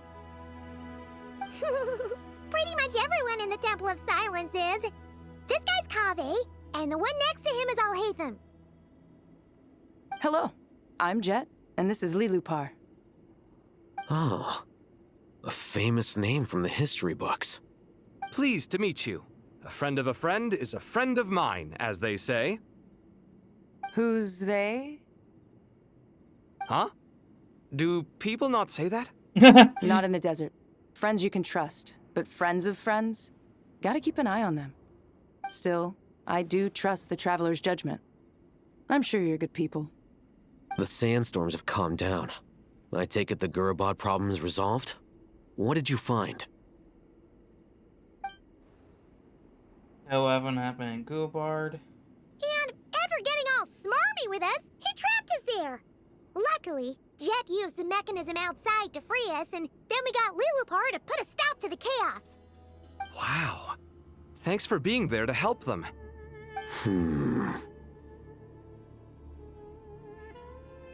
So, this mystery man openly admitted that he was merely a Harbinger subordinate. Yeah? Is there something weird about that? Hey, you mention it, it's a little strange. I assume you aren't naive enough to expect answers from an enemy. Well deduced. Our commander, Dottore, died in Nordcry. Was it when we first met, so why was he openly made Dottore's subordinate or later? Are you wondering about his true identity? Or do you think there's a big conspiracy behind all this? I wouldn't go as far as to call it a conspiracy. Just the simple fact that having someone to shift the blame on tends to prove useful should trouble come knocking later. The most important thing for now is to solve the immediate problem. Perhaps that man knew you wouldn't have the resources to investigate his background and so didn't put much effort into disguising himself. This is all getting a little cryptic for me. I'll let you guys talk while I take a walk with Lilupar. Jet? Aren't you with the Blazing Beasts? What a coincidence. Didn't expect to run into you here. We're mercs. You can run into us anywhere. Who's this with you? So, did you find the solution you were looking for in the Temple of Silence? You bet we did. This place is incredible. It has everything. So far, we've discussed a plan and verified its feasibility. Building a new system from scratch is out of the question. So our only option is to modify the Akasha using certain resources we hope to find in the mausoleum of King Deshret. Okay, what is that? Towering structure rides between heaven and the desert. That is the rest of it. Okay. What resources? According to certain sources in the Temple of Silence, there is a core device in King Deshret's mausoleum known as Aru. Little is known about this device in academic circles, which suggests it was hidden quite effectively. Okay, what's Aru? An idea of fashion of the intuited by the heavenly principles, acts of creation known.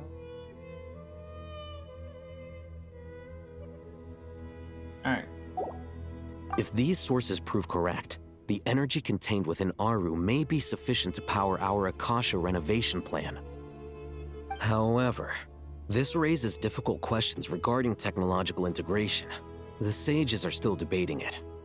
Yeah, but I'm sure they'll reach a compromise once they've argued it out. The people of the rainforest are always cautious when it comes to desert technology. But times of crisis like this leave us with little choice. Wait, Paimon has a question. Is this the same Aru we've heard of before? It's sealed off, right? Some sort of prison where the Goat King, Ibis King, and Crocodile King are locked up. Well remembered. Yes, that's exactly right.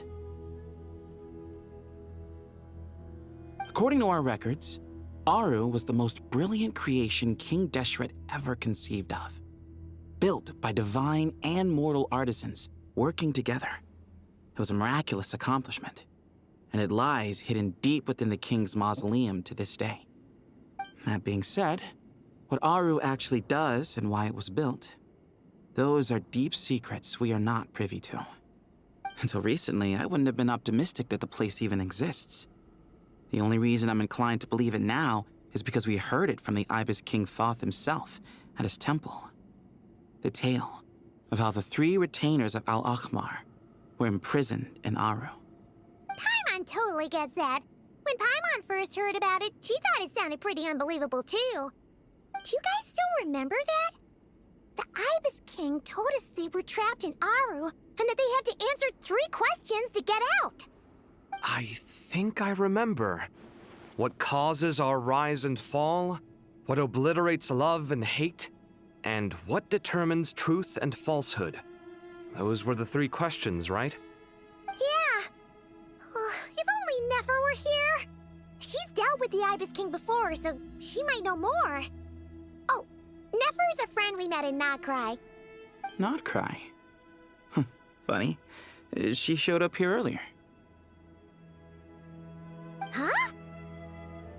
Oh. Yeah. Had another lady with her, too. Both said they knew you. They contacted the sages, claiming they might be able to offer some assistance. Really? They came here to help out? Yes, really. It was just before you got back. One of them said she's made Nodcry her home. If she's the person you were talking about, then... Looks like betting on Aru was the right choice. See? They're right over there. Nicole! Nefer! Why, hello! We're here to help. Yeah, we already know about these 2.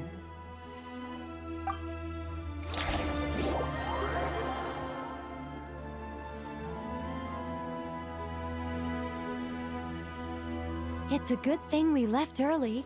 We almost got locked out. Locked out? What do you mean? Oh, you haven't heard? An invisible barrier has appeared around SUMERU's borders, cutting off all travel in and out. No one can leave and no one can enter. SUMERU has become a lonely island. Are the Fatui behind this too? Actually, no. This has nothing to do with them.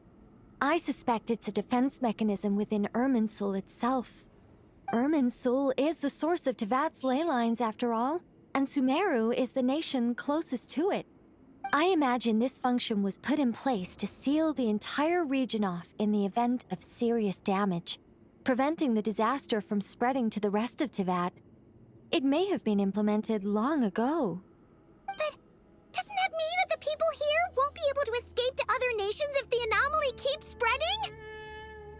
Currently, that does appear to be the case, which is precisely why I am here. This is a critical moment for the world, and SUMERU is the eye of the storm. So you brought Nefer here. Paimon's surprised you managed to convince her to come back to SUMERU. Indeed. Even for someone of my wisdom and eloquence, this tested my skills to the limit.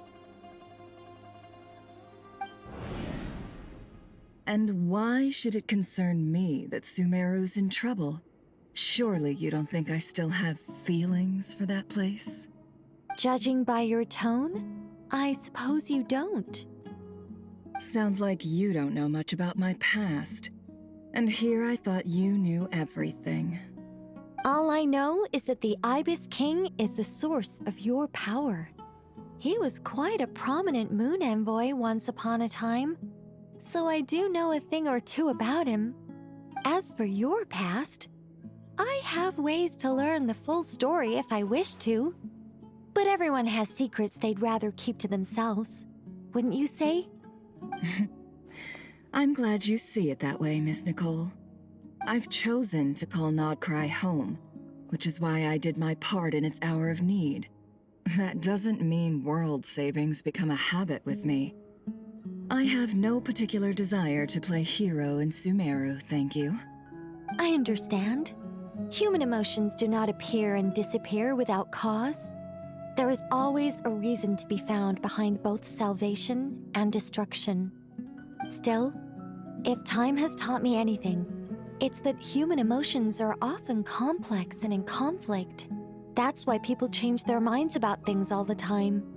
But that's where we angels come in. Our duty, ultimately, is to guide people towards their deepest, truest desires and help bring them to fruition. So I wish to hear about your past, because I do not believe you are motivated by hatred alone. And if we still arrive at different conclusions in the end, that's okay.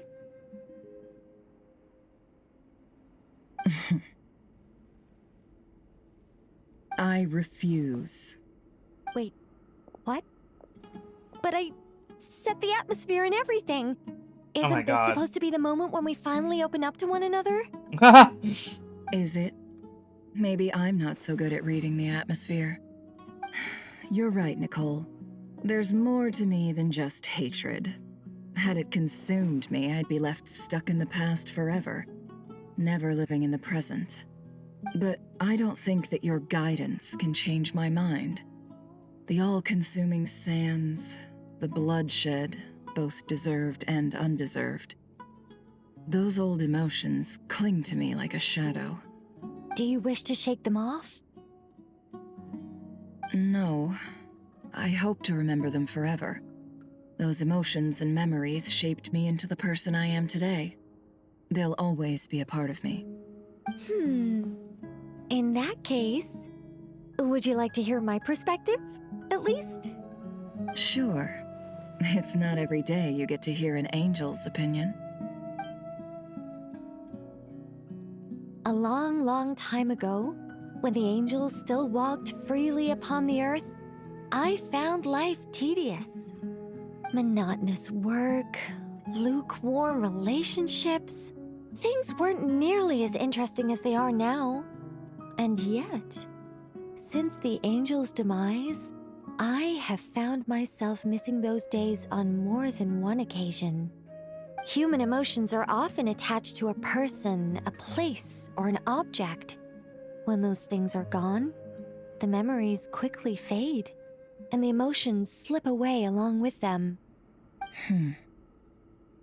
If SUMERU were destroyed, both rainforest and desert would be no more. With the object of your hatred wiped from existence, it would not take long for the memories buried deep in your heart to slowly fade. Both love and hate are intense emotions, but they are nothing compared to the void left behind when they disappear. Most sophisticated, Miss Nicole. But anyone focused on the future could only ever applaud the destruction of the things they hate.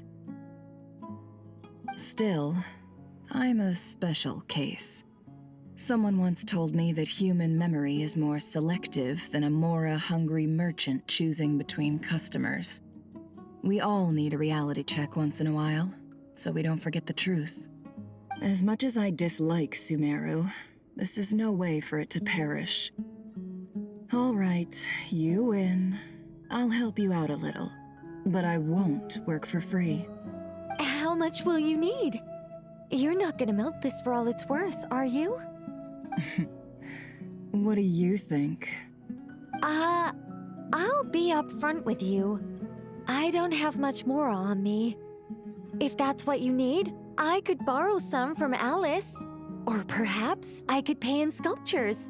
The ones I carve are actually worth quite a lot. Just cover my travel expenses. Huh? Is that all? That's all. Given all the people I owe favors to, I can just about justify a trip to SUMERU. Yehoda! Oh my God, Yehoda. Hey, boss! What do you need? Bro, Yehoda ran so fast. She was like this. Put that down. I'm going back to SUMERU for a while. While I'm away, you'll be in charge of the curatorium. Me? I'm in charge? Whoa! Don't worry, boss. You can count on me! Oh my God, Yehoda. And that was how the ingenious Angel Nicole brought you the perfect person for the job in your hour of need. Hip hip hooray! That was far more detailed than necessary. Not lacking in embellishment either. I never thought I'd return. Especially not the desert. But life doesn't always go as planned, I suppose. What's Candace up to? I don't think I've seen her yet. She is still taking care of things in our village. Should be joining us before too long.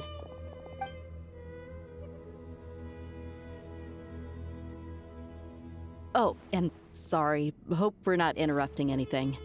We have some good news, though. We're planning to go to the mausoleum of King Deshret to look for the legendary Aru, then use it to try and restore the Akasha system. According to records in the Temple of Silence, the mausoleum houses something called Aru's Chute, which can be used to establish connection with Aru. We still have some time before we leave, so there's no rush. By the way, who are these two new faces? Just call me Nefer. I'm based in Nodcry. Did I hear you mention Aru? Correct. Well, I happen to have a connection with one of the 3 retainers imprisoned inside, the Ibis King. I'm here to get things done, so if you don't mind, I think I should come with you. That sounds perfect. Miss Nefer, are you from the desert by any chance? Why do you ask? I don't know. There's a familiar air about you. Plus, you mentioned Candace. Sorry, I don't mean to pry. It was just a random thought. I'm Dia, an Eremite mercenary. My work usually keeps me out in the desert. I'm on good terms with Dory, and she's mentioned you all before. It's nice to finally put faces to the names. However, my associate here is probably less well acquainted with you. Why don't you all introduce yourselves? Actually, I'm a little better acquainted than you might think.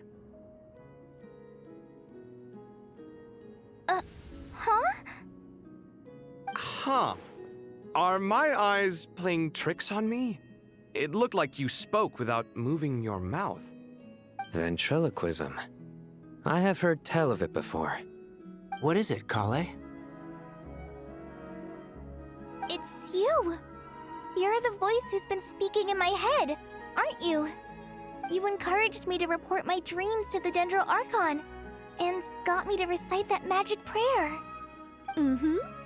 I have many titles, but let's go with the most pertinent one. I am Nicole Rain, an angel who has lived since ancient times. An angel? Sounds like a big deal, but, what exactly is an angel? Oh, Well, we're a rather long-living race of beings. Not gods, technically, but we can still tell you a lot of stories from ancient history. Yep, and she's also an amazing sculptor. She really is. You could say she's a real creative type. Well, ma'am, if both the Traveler and Paimon give you rave reviews, you must be pretty impressive. Oh, please don't call me ma'am. I find it so awkward when people get too formal with me. Just relax and be yourselves. No need to be nervous. Miss Nicole, if it's okay, could I ask you a few questions? Yes, you may. I can see your heart is filled with confusion, and you are desperate for answers. I also know which questions you want to ask me. Why did you dream of SUMERU City in disarray? Why did those verses soothe the Jinn only when recited by you? I can guide you to the truth, but it involves a personal secret of yours. I'd prefer to speak with you alone, if possible. Alright, where are we going now? Ask about Kale's secret. Wherever I can find. Okay, it's over here. I thought we were going to speak alone. This is a lot more people than I was expecting. What's wrong with it? Even the doctors at Dar al-Shifa allow patients to be accompanied by family members. Well, if Kale doesn't mind her secret being revealed, I have no problem with it. Thanks for being so considerate, Miss Nicole. I don't know what secret you mean, but whatever it is, there's no need for me to hide it from my closest friends. Closest friends? It's so nice to hear that. Oh my god! He has a friend! All right. In that case, I'll get right to it. Kale, are you aware that there are god remains inside your body? I am. When I was young, I got sick with Elazar. Nothing could cure it. The Fatui convinced my mom and dad that they could help, and I was sent to an unfamiliar place. There were a lot of other kids just like me there. This creepy guy injected us with some strange medicine, which I heard contained god remains. I can still remember the pain like it was yesterday. But thanks to the friends who've stuck by me all this time, I've gradually been able to overcome those memories. Anyway, so you're saying that what happened to me has something to do with the god remains they injected me with? Yes. Those were the remains of Nabu Malikata, the goddess of flowers. What? Huh. Fascinating. You don't seem surprised like the rest of us. Why? The possibility crossed my mind when Kale recited the Goddess of Flowers song and calmed the Jinn. You made Paimon jump! What are you doing here, Lilupar? I was merely passing through when I heard the name of the Goddess of Flowers. Be assured that I share your surprise. You, with the hat. Are you certain? I sense no trace of the Lord of Flowers within her. Well, it is a very small fragment. Unless special methods are used to manifest its power, even her closest acquaintances would find it near impossible to detect. After the goddess passed away, her remains were scattered across the desert. King Deshret gathered all the pieces he could find and buried them in the Eternal Oasis. But some fragments remained unaccounted for. Eventually, the Fatui must have found a way to track some of them down. Presumably for use in some experiment. It's not an uncommon occurrence. You're more shaken than I thought. In one sense, you've been extraordinarily lucky. So many people who yearn for this kind of power never attain it, yet you have coexisted with her all this time without even realizing it. I don't know what to say. I'm glad that I could help everyone with this power, really. But knowing that a fragment of the Goddess of Flowers is inside my body is... it's a strange feeling. Well, people value their autonomy very highly. Even a well-intentioned intruder can shake one's sense of self. I understand how you feel, Kale. But once you get used to it, you'll find it's nothing to be concerned about. Huh. I guess you, of all people, have a good reason to speak on this. 2 good reasons, in fact. Incidentally, 3 is the maximum number of Hermanubis' Ba fragments that I could bear. Let me guess. Because 2's company, but 3's a crowd? Thanks for helping to explain the joke, Tainari. Not my intention. Okay. Goddess preserve me. I should take my leave. This boy in his wolf's head hat speaks much too differently from the Hermanubis I remember.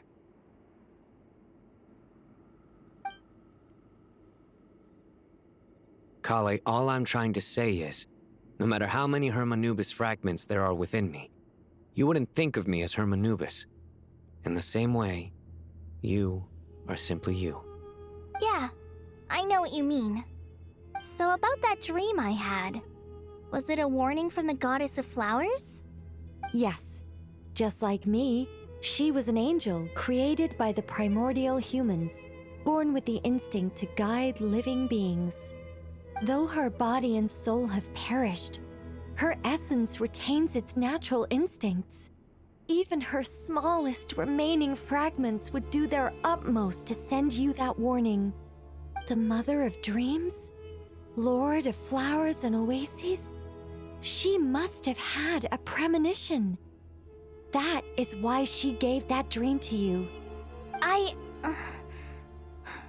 We won't let her efforts go to waste.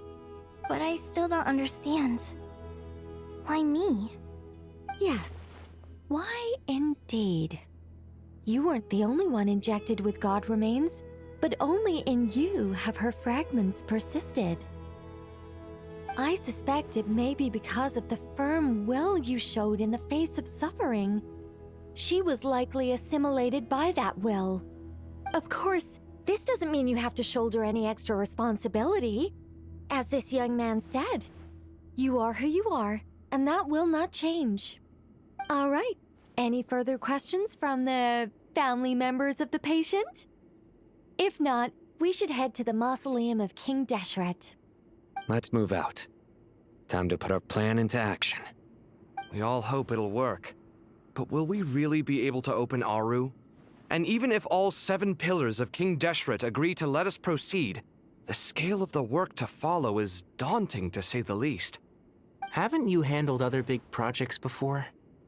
I mean, the biggest project I've worked on to date is probably the Palace of Alcazarzaray, I guess? But this is orders of magnitude beyond that. It's a total nightmare. Look on the bright side. At least this time you're actually here when SUMERU needs you most. You won't have to come asking me for details after the fact. Mock me all you want. But now that I'm here, things will be resolved far more quickly and smoothly than last time. Kave's self-doubt disappeared in an instant. Like magic. Well, this confidence is most gladdening. Now, head to the mausoleum as soon as you're ready.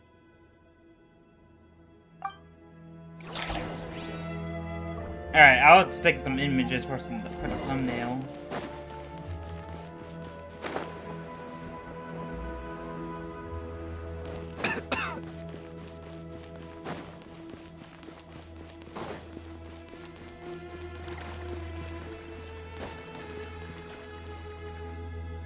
Oh, Miss Nicole. I heard you're a very talented sculptor. Is that true? Oh, I don't know. I wouldn't want to blow my own trumpet.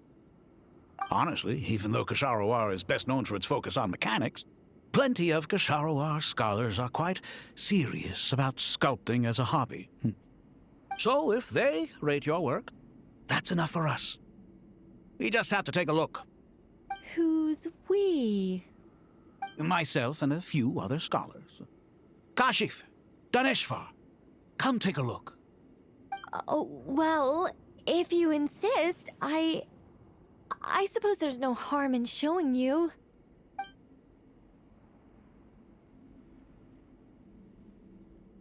Oh my god. Whoa. Where did that come from?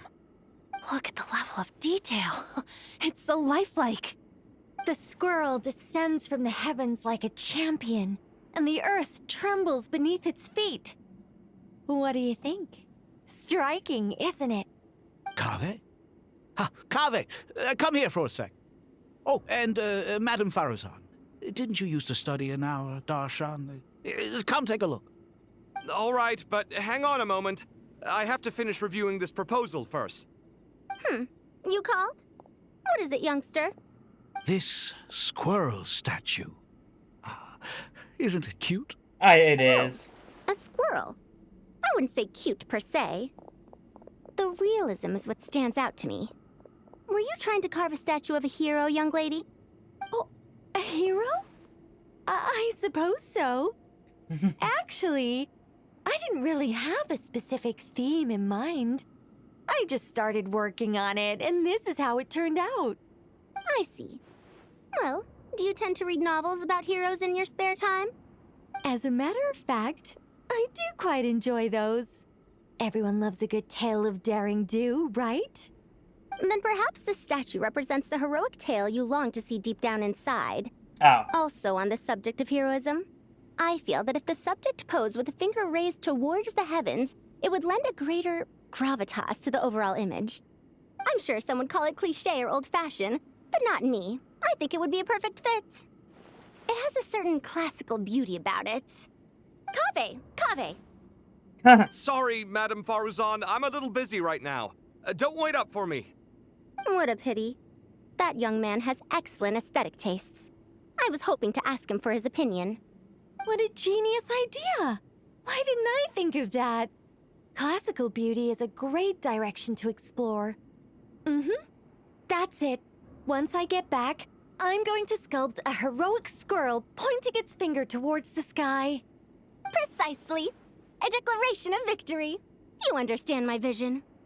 Then place the two statues face to face. Yes! That's exactly what Oh my I god. was thinking. They're getting along. It'll be a masterpiece. Miss... I'm sorry. I didn't catch your name. Just call me Nicole. Madam Faruzan? Was it? What? Oh, no. That wouldn't be right. Why ever not? Madam is a state of mind cultivated from within. Anyone may call me Madam if they so desire. My dear Miss Nicole, once we make it through these trying times, should we have the pleasure of meeting again, I shall look forward to seeing your new work. In this day of age, it's rare to find people with an appreciation for classical aesthetics. Meeting you was truly a pleasant surprise. Honestly, I feel the same way. It's been a long time since I met anyone interested in this style of statue. Clearly, they don't call you Madam for nothing. Also, I have to say, you're a very good judge of character. Because when I think about it, I really am someone who likes stories about heroes. That must be why I've quietly kept watch over generation after generation of them. Sorry, keeping watch over heroes? What exactly do you do for a living?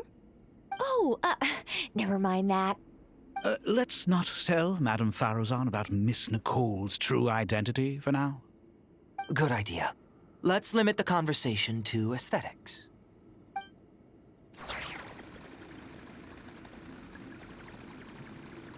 Okay. Kave, get over here.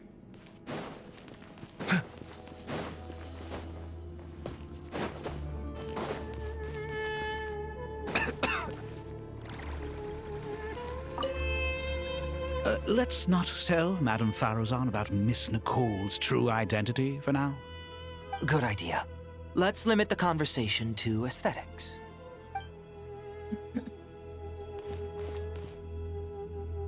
God, that is a magnificent squirrel. What's wrong? You look a little depressed. Kale got a fragment of the Goddess of Flowers, and all I got was one of the 7 pillars who served under King Deshret. I lost out, didn't I? That's what you're upset about? You're such a child. And where is Kale, actually? Oh, so many books. More than I could ever read in my life. But I've learned a lot that the textbooks could never teach me. I never realized that people in the distant past thought about some of the same questions we ponder today.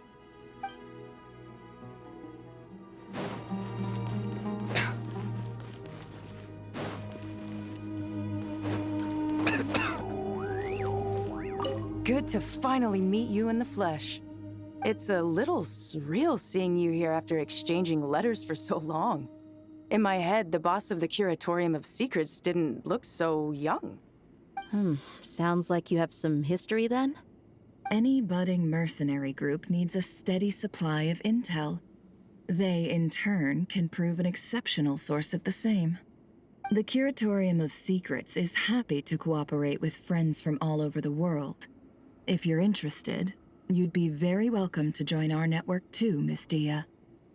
Can't say no to a solid partnership, especially out here in the desert. Having intel can mean the difference between life and death. But cooperation's built on mutual trust, and there isn't much contact between the desert and Nodcry. So I'm guessing you reached out to Jet first, Miss Nefer? What's behind your interest in the desert? Nostalgia? Or is there someone you're looking to take care of? Let's put all our cards on the table first. Things will go more smoothly that way. I like your style, Flame Mane. Actually, I had this same discussion with Jet before we started working together. To be clear, I have no intention of using you for any ulterior motives, and I have no enemies in the desert as things stand now. Were that to change, I wouldn't drag outsiders into a conflict that doesn't concern them. There's no point in doing certain things if you don't do them yourself. Wouldn't you agree? Well said. Taking responsibility for one's own affairs is the way of the desert folk. Huh.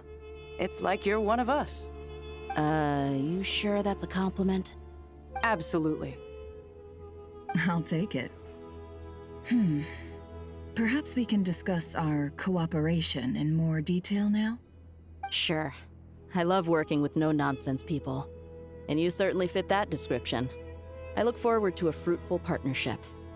As do I, my friends.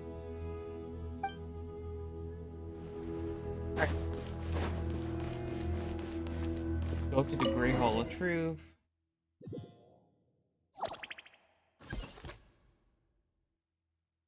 Aw, Colley's not with us.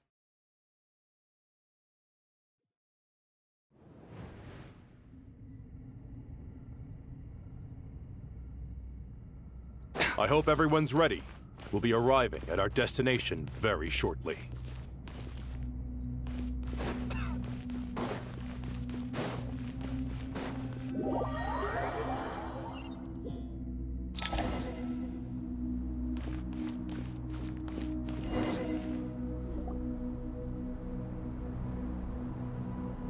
Why, we've not seen so many visitors ever, really. What is this place now, a tourist attraction? Ah, closer inspection reveals many familiar faces. To what do we dusty old fellows owe the honor? Surely you're not just here to chat. You surmise correctly. We are here to carry out a rather enormous project. Ho, enormous, you say? How large, then? Larger than the gaping void in our lives? Why, you've even put a smile on Goatee and Crocco's faces. All this activity is making for quite the special day. Yes, yes, yes.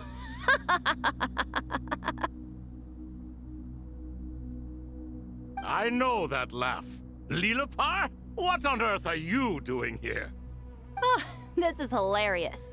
Turns out good things really do come to those who wait. As long as you stay alive long enough. When did you three get locked up in here? And still you act all high and mighty, putting on a show for the younglings. Truly hysterical. Why, you... Yes, I know. No need to shout. You're right, Lilipar. Goatee, Crocco, and I all have the same problem. But didn't King Deshret seal you away? How did you break free, and how did you get in here?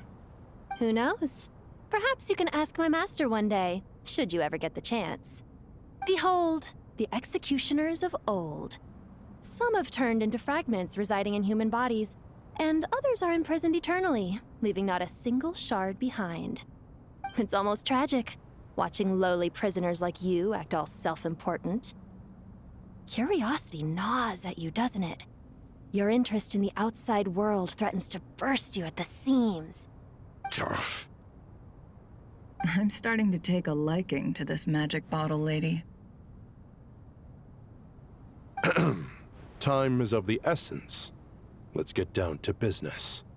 We come to you, O three ancient lords, to request your assistance on behalf of the Academia.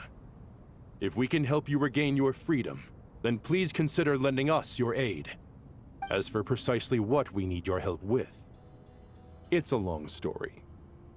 So, to demonstrate our sincerity, we are prepared to first resolve the problems that plague the three of you. All right, stop arguing, Crocco. And Goatee, don't you start. What's the harm in letting her speak? It's not worth getting so angry about. Forget about her. The three questions are the crucial thing here. But do you really have a way to answer them? You once answered the final question, Nefer, but the seal did not open. Unless, with the passage of time, you have found a new answer? You could say so. When you first asked me what determines truth and falsehood, my answer was a liar's soul. Liars are the best at seeing through the falsehoods of the world. But if you want them to tell you the truth, you have to reach their soul.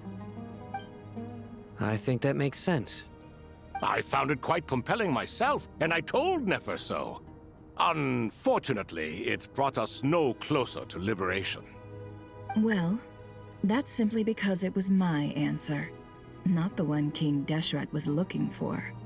Can you guess which answer Al-Ahmar wanted then? Time.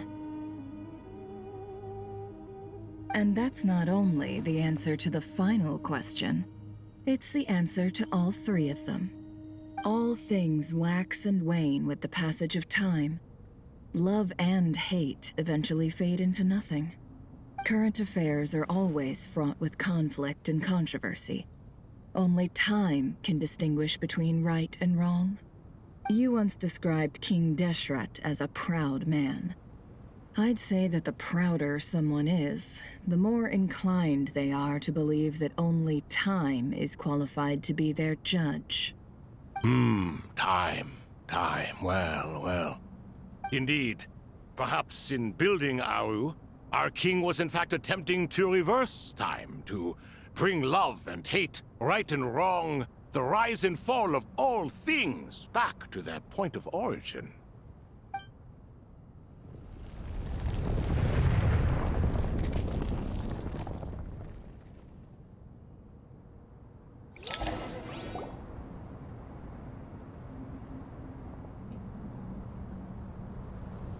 The bird, crocodile, and a goat? This is the most eventful day I have experienced in a long time. You have my sincere gratitude.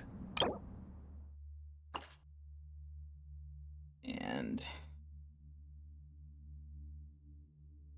Alright. Are those 3 of the 7 pillars? Turns out the statues were quite faithful to the source. You 3 seem to be in good spirits. Prison can help a person grow and learn to cherish what they have. Nevertheless, after everything you've done for me, I sincerely hope you never have to experience it for yourself. Hello, Nefer. It's good to see you, Thoth the Ibis King. Nice. Definitely puts my mind at ease, seeing you two getting along so well. Should we maybe introduce ourselves, or... Sure. I'm Sethos, the current leader of the Temple of Silence. This is General Mahamatra Sino, and this is the former Spantamot sage, Cyrus. But I'm guessing none of that means a whole lot to you. Everything is equally new to us, in truth. We've been gone from this mortal world for longer than you can imagine. Let's hold off on the introductions for now. We can always ask Nefer about you later. It'll give me something to talk about with my chosen disciple. You're like a helpless parent. Gods and people of yore are not necessarily welcome in today's world. Self-awareness is one of my finest qualities. I thought I ought to share its fruits with you two. Is that so? Well, I think we'll take it in stride, just as we did with the 3 questions. Let's not forget, it was my persistence that won you both your freedom. Fair point. I have to applaud your persistence. And I must praise you for your wisdom. Now, state your wishes, young ones. I'm sorry? Why, your tremendous accomplishments deserve a reward, do they not? You must let us do something for you in return. General Mahamatra, what do you think? I won't beat around the bush. SUMERU is facing a crisis the likes of which have never been seen before. And we need your help. Okay, so I know Nefer has recovered incidents. Every calamity throughout the ages has been connected to us in one way or another, whether we were its cause or consequence. Whatever is wrong with Irminsul, it severely affected the Dendro Archon. She fell into a coma and is currently receiving treatment from the Dendro Dragon. The Dendro Dragon? I'm sorry, the Dendro Dragon is helping to heal the Dendro Archon? I know, I'm amazing Not at a convincing. pep, surely. Not vicious, cruel, a pep who possesses no virtues aside from her basic instincts. Oh, good heavens. Good I heavens. shudder to think what could have caused Lesser Lord Kusanali to suffer such a plight. Still, why would the Dendro Dragon lend you her aid? She has always held nothing but contempt for the Archons.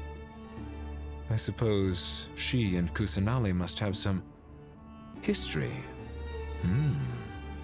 You can help us make history too. Yes, you could. A smooth talker. Well said, lad. Currently, no one can connect to Irminsul. We hope that by opening up Aru and making some modifications to it, we can use its technology to our advantage. Unfortunately, Aru is an imperfect creation. King Deshret never managed to realize his full vision before his death. Much remains to be done if it is to be pitted against Irminsul itself. Besides, I hear your reasons, but to give Aru up over such would be... The archaeological records clearly indicate that although Aru's construction took a long time, it was not beyond human means to achieve. Modern technology should solve the efficiency issues. We have no choice but to go all in on this. This is by no means a threat. But the only reason we helped you escape from Aru was to gain the necessary leverage to negotiate with you. You asked us to state our wishes, and we have. Each one of us here needs your help, as do all the thousands of people living in SUMERU. They need you, and they need Aru. What do we think, my fellow old fogies? Shall we lend our support or not? Since you ask so nicely, naturally. Naturally what? Are you for or against? I simply mean we shall do what comes naturally. You claim that you wish to open Aru. Know you then that the golden slumber created by King Deshret is preserved within? We do. We understand the risks involved. In all likelihood, the mortal world will never again be able to replicate King Deshret's work. Never will there be another chance to come so close to creating a utopia. Knowing this, are you sure of your decision? We are sure. Before people can dream, they must first live. If your minds are made up, very well. We shall summon our erstwhile colleagues to discuss this further. Saint Shezepank, Saint Bennu. Once you surrendered to silence and were buried with King Deshret. But now, we invoke the right to awaken you with our voices. Oh. Village and simply as the Goat King. Saint Bennu, responding to your call. 3 kings detected. Initiating autonomous will. Saint Shezbank, responding to your call. 3 kings detected. Initiating autonomous will. Okay, I want to see these, though.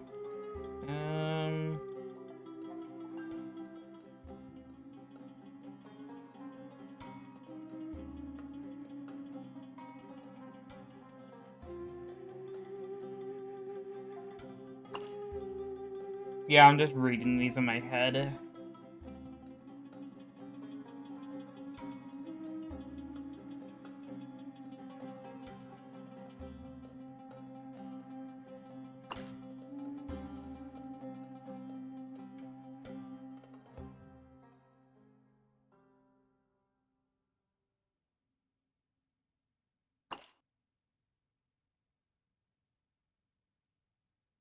So these are all some pillars of King Deshret. Ah, Lord Herreshoff. What a long time it has been. I trust you are keeping well. Then your trust in my well-being has long outlived your physical body. You have always opened with that same phrase, in life, death, and now even beyond. Al-Akmar is long gone. What is the reason for this meeting? You're awake? Good. We are voting on whether to give the people of present-day Sumeru access to Aru and permit them to perform technological renovations. You have the right to support or oppose the motion. Aru is the pride of Al-Ahmar. Opening Aru requires the unanimous consent of the 7 pillars. I hope you have a convincing reason to present to us. Sumeru is currently in the midst of a major calamity. Let us not forget that while Al-Ahmar was a stern ruler, he was also a teacher of wisdom. A god without his people shall cease to exist, and King Deshret's greatest wish was to provide protection for his people. Let us then honor our God King's wishes as we consider our decision. I do not mean to mock these proceedings, but what is the point of a unanimous vote when we know that the last of the 7 pillars, the Dendro Dragon Apep, will never communicate with us? This will no doubt surprise your mechanical mind, and I have no intention of trying to persuade you it is true. But Apep is, in fact, healing the Dendro Archon as we speak. Huh? Can someone attest to this? Do we have any proof? I ask the 3 kings. Can any of you vouch for the truth of this claim? Naturally, the Ibis King, Thoth. What? It was Thoth's disciples who revealed the truth to us. We need not debate its veracity. Simply let Thoth bear accountability. That way the rest of us may have a clear conscience. That's a good point. Diabolical fiend. You diabolical I fiend. awakened our former colleagues for you, supported your opinion, and backed your decision. What sort of fiend would do that? That's actually a good point.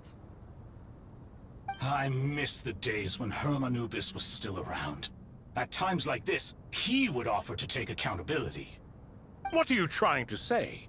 Is my word worth less to you than Hermanubis's?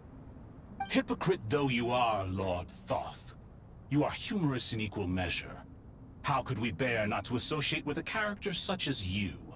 I, Saint Shezpank, approve the Goat King's proposal. Since King Deshret is no more, we shall receive no reprimand for acting beyond our remit. Nevertheless, I sincerely hope that those before us understand the significance of what they intend to do. Remember, the moment that Aru is liberated, the myriad souls residing within the Golden Slumber will return to the ley lines. And once the ley lines flow again, these souls shall in turn be received by Irminsul. To take this step is to bring the perfect afterlife created by our king to a permanent end. We understand that well, and we have decided to proceed regardless. Furthermore, the contemporary human perspective would contend that confining souls in this way is no act of benevolence. The deceased have a right to rest in peace. King Deshret's creation is clearly a place of rest and peace. It is just that many do not see it this way. But no matter. Saint Binu approves. Okay, Saint Binu approves. Hermanubis' representative and the Dendro Dragon Apep made their choice ahead of time, while the Goat King, Ibis King, and Crocodile King have also granted permission to liberate Aru. By the grace of His Majesty, guided by his wisdom and will, let the gates of Aru be reopened.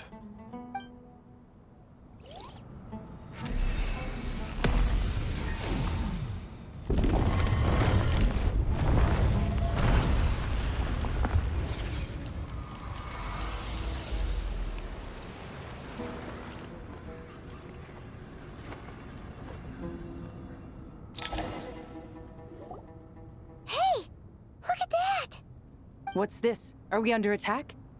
No. Wait, it's... It looks like souls, position with light. For our bodies, like wind through Here veil. you are. Through the sands of time. I see you. Father. Father, is it really you? It's Jet's father, Jibriel! That's right! He entered the Golden Slumber, didn't he? I smell blood and sand on you. You've grown, strong as a wild beast, and without shedding a tear. You have to leave, don't you? Please, just answer me this. What should I do for you? This meeting is a blessing from the gods. My soul, once imprisoned along with that of Samael, is finally free. I am truly grateful for the chance to see you again. That the dead should meet the living is itself a miracle. One brief, precious moment is enough. Enough to set my heart at ease. Do not weep for me, Jet. I know you will accomplish many great things in your life. You will go further and climb higher than I ever did. All I ask is that you take good care of yourself.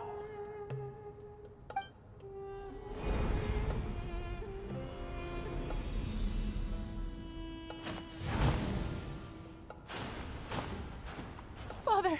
Father! Father. Hey, Jet. Do you want something to eat? Maybe it'll help you feel better. I'm fine. Thanks, Paimon. It was just a little sudden. The chance to see my father again meant the world to me. He was trapped in the Golden Slumber for our sake. And now, after all this time, he can finally rest in peace. I'm glad. It's a huge relief. You've grown strong, Jet. More than enough to fend for yourself. Yeah. I'll leave the past in my memory where it belongs. My family, the good times and the bad. Goodbye, Father.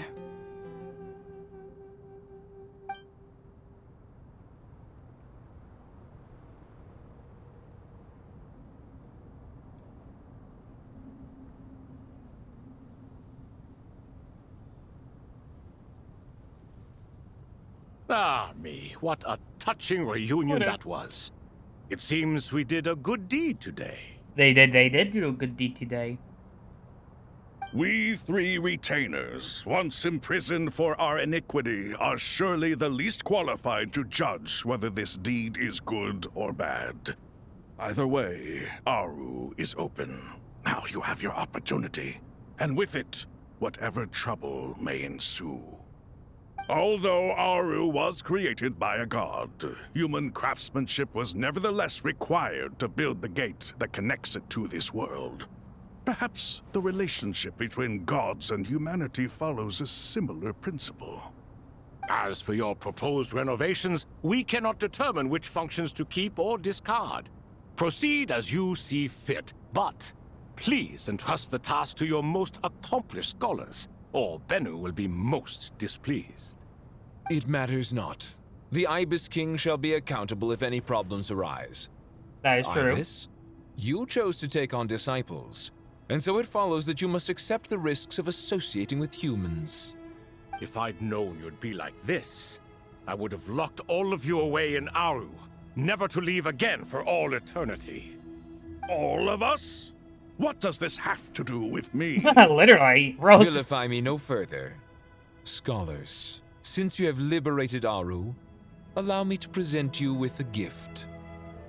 Using Aru's power, we shall install a defense mechanism at our king's mausoleum. You must be guarded even against Irminsul itself. This shall afford you some convenience. Unseen and unheard.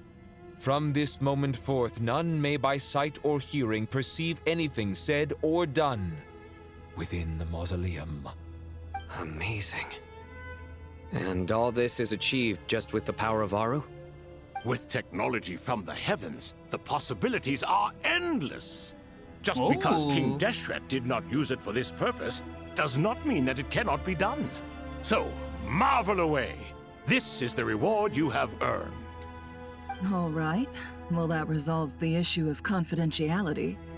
What about the technical side? Do we have the manpower? Why, yes. I've already contacted them. They'll be here soon. And that is Act 9 done. Are we gonna be thrown into Act 10 instantly? Or can I, like, stop right here? And quest progress saved.